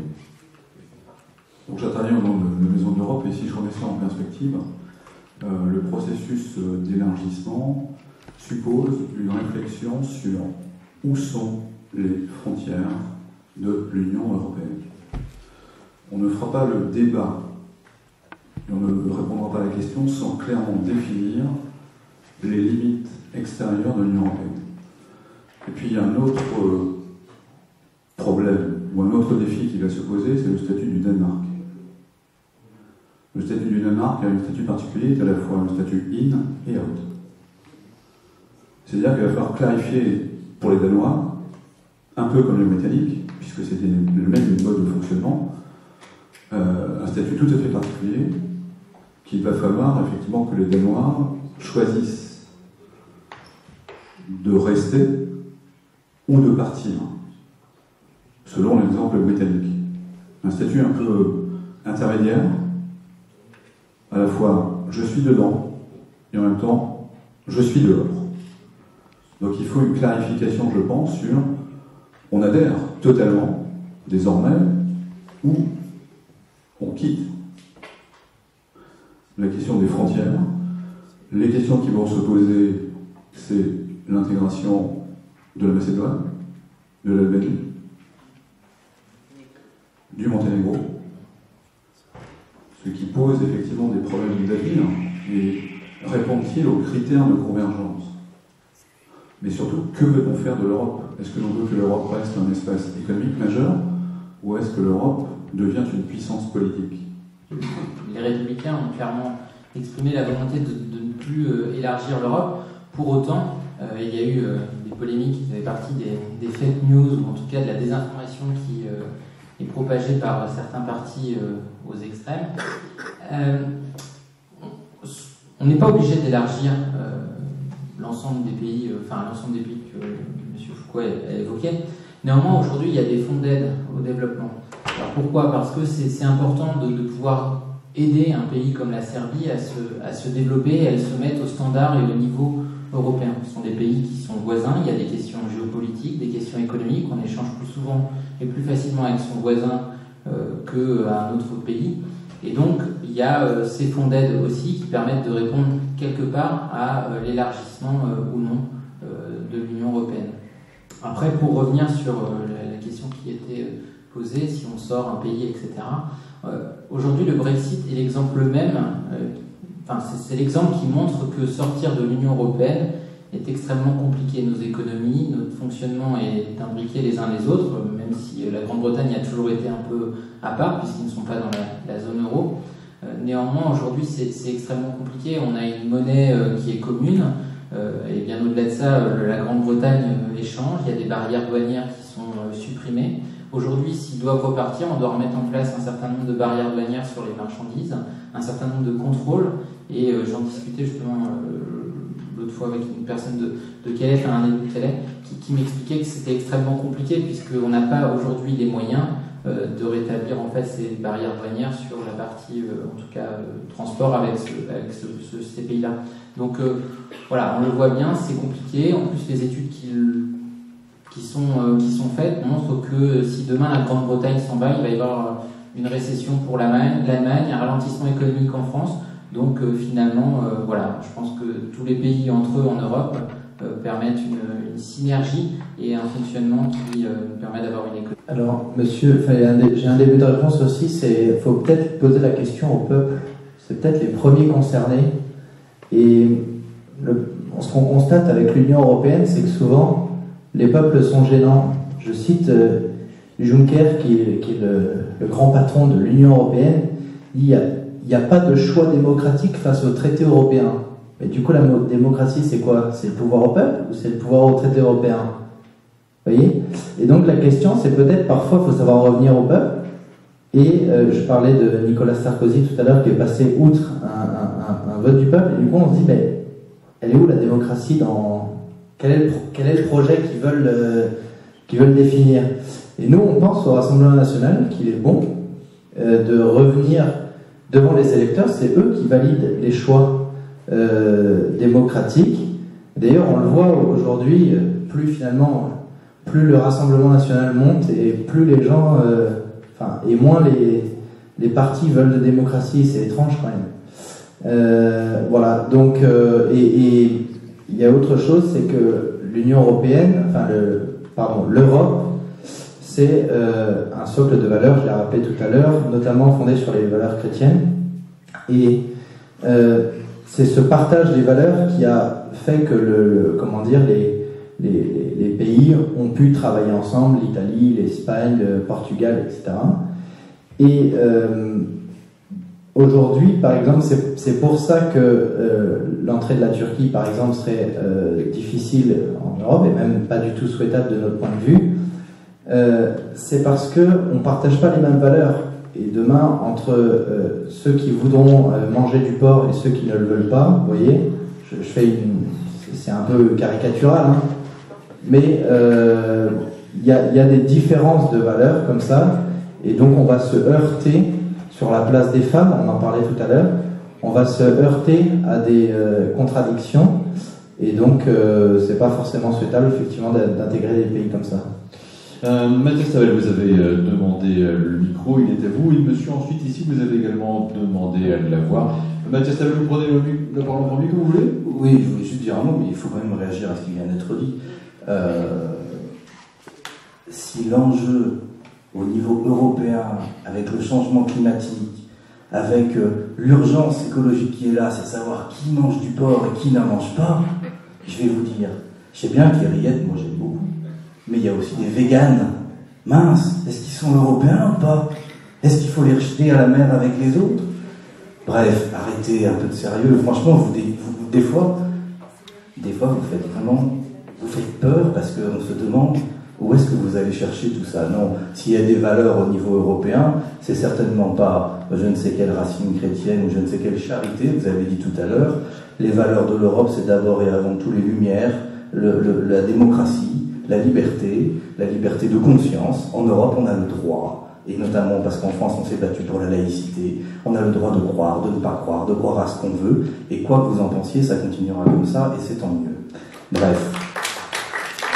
Après, pour revenir très brièvement sur l'élargissement, il y a une chose qui est pas possible, c'est que l'élargissement qui a été fait, il a été fait sans aucune réflexion sur comment on fait pour qu'il n'y ait pas de dumping fiscal et de dumping social. Et ça alimente le nationalisme. Ça fait qu'aujourd'hui, vous avez, y compris en Pologne, une pénurie de main-d'œuvre parce que les jeunes Polonais sont partis travailler dans les pays développés et qu'en Pologne, ils font venir des Ukrainiens et que maintenant en Pologne, vous avez un racisme anti-ukrainien alors qu'ailleurs, vous pouvez avoir du racisme anti-polonais et tout ça va créer une folie et il faut arrêter ce système. Voilà. Et après, sur les frontières, donc tant qu'il n'y a pas de fin au dumping fiscal et social, il faut stopper cet élargissement et il faut tout remettre à plat. Et sur les limites de l'Europe, le général de Gaulle avait une formule de l'Atlantique à l'Oural. Pour prendre un exemple européen qui n'est pas lié à l'Union européenne, je vais parler d'espace, de coopération spatiale. On est tous super fiers que Thomas Pesquet soit allé dans l'espace. Il n'y serait jamais allé et il n'en serait jamais revenu s'il n'y avait pas eu la Russie pour l'emmener et pour le ramener. Merci beaucoup. Parole dans la salle. Jean plus, monsieur, vous avez demandé le micro. Ah, c'est vous, madame, pardon, excusez-moi. Alors, allons-y. Vous reprenez Est-ce que l'on... Voilà. Après, madame Promu, vous avez le micro, je vous en prie. Tout à l'heure, vous avez dit que vous vouliez faire voter les peuples, mais vous voulez faire voter... Enfin, je parle à... Vous voulez faire voter les peuples, mais vous faire voter les peuples sur quoi? Enfin, je ne comprends pas très bien, en fait. Pour une Europe ou contre l'Europe? Parce que vous êtes pour l'Europe, contre l'Europe, j'ai pas compris. Louis II, qu'a fait la question vous était posée. L'idée... Oui. Non, l'idée, c'est effectivement de revenir vers les peuples pour valider les choix ou non. Et vous avez raison, J'ai fait un raccourci tout à l'heure sur l'histoire du port, et je m'en excuse, c'est pas très clair. L'idée était plutôt de, comment dire, Allons-y, continue, parce que les vous voyez, les valeurs ne sont pas perdues, la charité chrétienne est toujours là. Allez-y, monsieur, en plus, il y a une question en attendant. Et donc, l'idée, c'était, par exemple, de se positionner, notamment par rapport à la charia et à des préceptes. Ah, mais vous pouvez ne pas les partager, mais c'est pas le problème.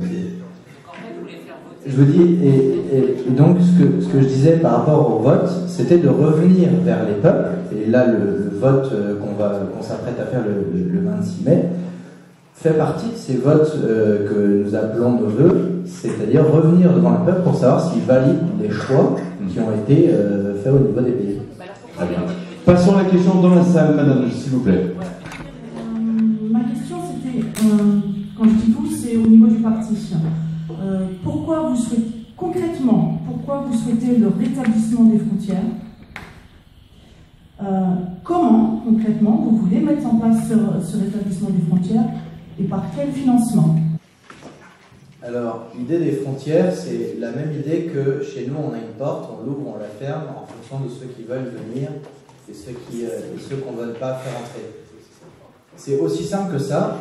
On dit simplement les frontières, il n'y a pas de tabou là-dessus, c'est c'est un filtre. Donc ça nous permet, on a des ouvriers en France, on a une certaine, on a une certaine politique sociale avec des cotisations qui font que parfois les salaires sont plus chers.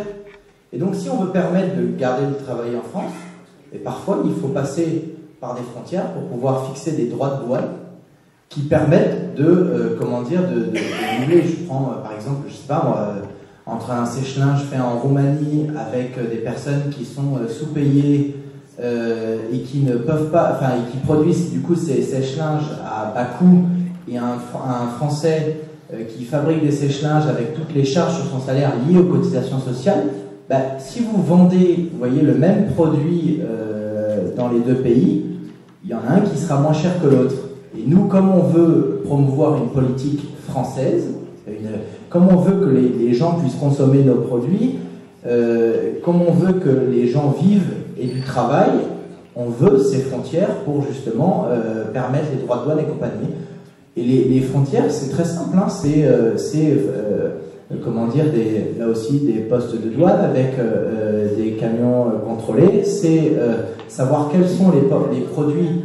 On contrôle les sociétés, on sait quels sont les produits qui entrent et qui sortent de notre territoire. Et donc, en fonction de ces produits qui arrivent ou qui sortent, l'idée, c'est d'appliquer ces droits de douane, tout simplement. Et ça se fait, ça se fait de la manière très simple. Allez-y. Et financièrement, comment vous avez budgétisé tout ça? Et financièrement, l'idée, c'est que comme nous, on a des produits qui sont de qualité, comme nos produits s'exportent très bien, nous avons une richesse économique considérable. Et l'idée, c'est de pouvoir financer, du coup, ces postes de douane. Bon, vous savez que notamment sur l'immigration, on propose de faire beaucoup de Abrégez, s'il vous plaît. Je vais abréger. Avec l'immigration, on va gagner, on va retrouver, pas du pouvoir d'achat, je ne trouve plus mes mots, pardon, mais on va retrouver des finances, si vous voulez, parce que quand on parle de l'AME, l'aide médicale d'État qui coûte 1 milliard à la France, etc. Voilà. Merci. Et donc, l'idée, c'est par toute cette politique, mais aussi bien concernant nos paysans, la politique écologique, l'idée, c'est de retrouver... Le thème de la il faut synthétiser. Voilà. Donc, en conclusion, ce qu'on va gagner grâce à ces droits de douane, grâce à une politique économique, pragmatique, on le remettra dans... Stéphane Orange, je vais demander le micro. Oui. J'attendais avec grand intérêt parce que c'est une très grande idée. Et puis vous savez, j'étais un peu curieux parce que c'est ce truc de rétablissement des frontières, j'étais un peu me renseigner. Alors, je vais vous dire une chose, les frontières côtières de la France, il y a 4700 km de côte. Hein. Il y a 4350 km de frontières terrestres. Ce qui fait donc 9000 km. Alors je me suis livré un petit calcul tout simple. Si vous mettez un homme par kilomètre, parce que ça c'est quelque chose, ça fait donc 9000 fonctionnaires, donc de plus, mais ces fonctionnaires, on ne peut pas les faire travailler 24 heures sur 24, les fonctionnaires. Il faut qu'ils puissent travailler dans des questions, normalement, donc il faut les faire tourner 7 jours sur 7, 24 heures sur 24. Ça fait donc 32 000 fonctionnaires en plus, ne serait-ce que sur les postes frontières. Et là, je ne parle que de la France métropolitaine, plus évidemment le matériel. Alors, si je rajoute les frontières du Delta, on ne s'en sort plus. Alors, entre la Guyane, le Suriname et le Brésil, il y a 2700 km de frontières, et principalement à travers la forêt vierge. Alors, j'imagine, et ça c'est extrêmement écologique, que vous souhaitez évidemment faire raser la moitié de la forêt vierge pour établir les postes frontières. Non, mais comment vous faites? Comment vous financez? Dites-moi, parce que c'était la question de malin. Donc, il y a 32 000, ça vous fait 32 000 fonctionnaires de plus. Alors, il faut faire attention, car sinon les temps de parole vont être complètement déséquilibrés. Il y a personne qui en a pas entendu jusque-là. Donc, c'est une réponse en 20 secondes. En 20 secondes, ouais. Alors, simplement, bizarrement, quand on parle des frontières de l'Europe, là, il n'y a plus de problème. Pourtant, les frontières françaises font partie des frontières de l'Europe. C'est pour ça que je ne comprends pas bien vos choses. Et donc, la question, elle est toute simple. Elle dit, à partir du moment où on applique cette politique, c'est-à-dire n'importe quelle personne qui viole nos frontières, c'est-à-dire qui entre sur le territoire, doit être condamnée très lourdement, et vous verrez que ça se rétablira très rapidement. Nous avons arrêté là. On peut augmenter, on peut retrouver des frontières, oui. L'idée n'est pas d'en mettre un tous les kilomètres, l'idée est de la surveiller. Merci messieurs. Olivier, je vous invite à reprendre le micro, parce que c'est vrai que depuis cet échange, vous n'avez pas pris la parole. Sophie Moisy aussi. Le micro va vous arriver. Allez, je vous en prie, voilà, que je vous dessine. Alors, on dit honneur aux dames, alors je prends d'abord. Je vous en prie, j'allais dire. Oui, alors moi je ne vais même pas répondre à la question parce qu'en fait, vu ce dont. Enfin, ça on l'entend quotidiennement. Hein. Moi je vous rassure, hein. Ce discours-là, c'est triste, mais il est quotidien. Hein. Vous avez des gens aujourd'hui qui sont élus républicains, parce qu'il faut le dire.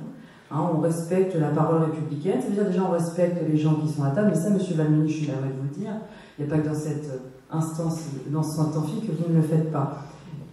Au demeurant, c'est grave ce qui est dit, c'est grave parce que c'est mettre les gens les uns contre les autres, hein, et c'est pas du tout ce que j'ai évoqué depuis que j'ai pris la parole, donc je dirais simplement que vous avez là, même si c'était pas le but du débat, des visions vraiment différentes de l'Europe, des visions différentes aussi des Européens, hein, voilà, des gens de façon générale.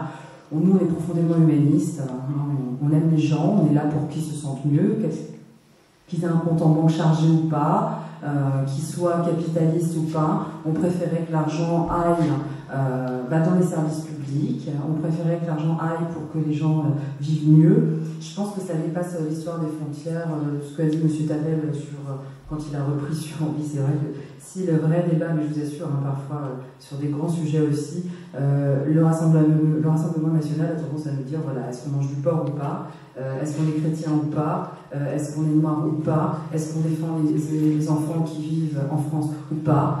Ça, ce sont des discours qu'on entend tout le temps. Donc moi, j'aurais juste envie de vous dire que nous, petits élus politiques que nous sommes, qui vous représentons, qui sont en fait des citoyens comme vous, on a beau le dire, ça suffit pas. Il faut vraiment le dire, ce que vous avez entendu ce soir. Il faut le dire. Parce qu'il a eu la parole plus que d'autres, humanistes autour de cette table. Il faut le dire. Et le rabâcher sans cesse, sans cesse, sans cesse. La peste brune, moi je l'appelle comme ça, elle est partout dans le monde. Et elle n'est pas partout parce qu'on se bat contre le capital. Non, non.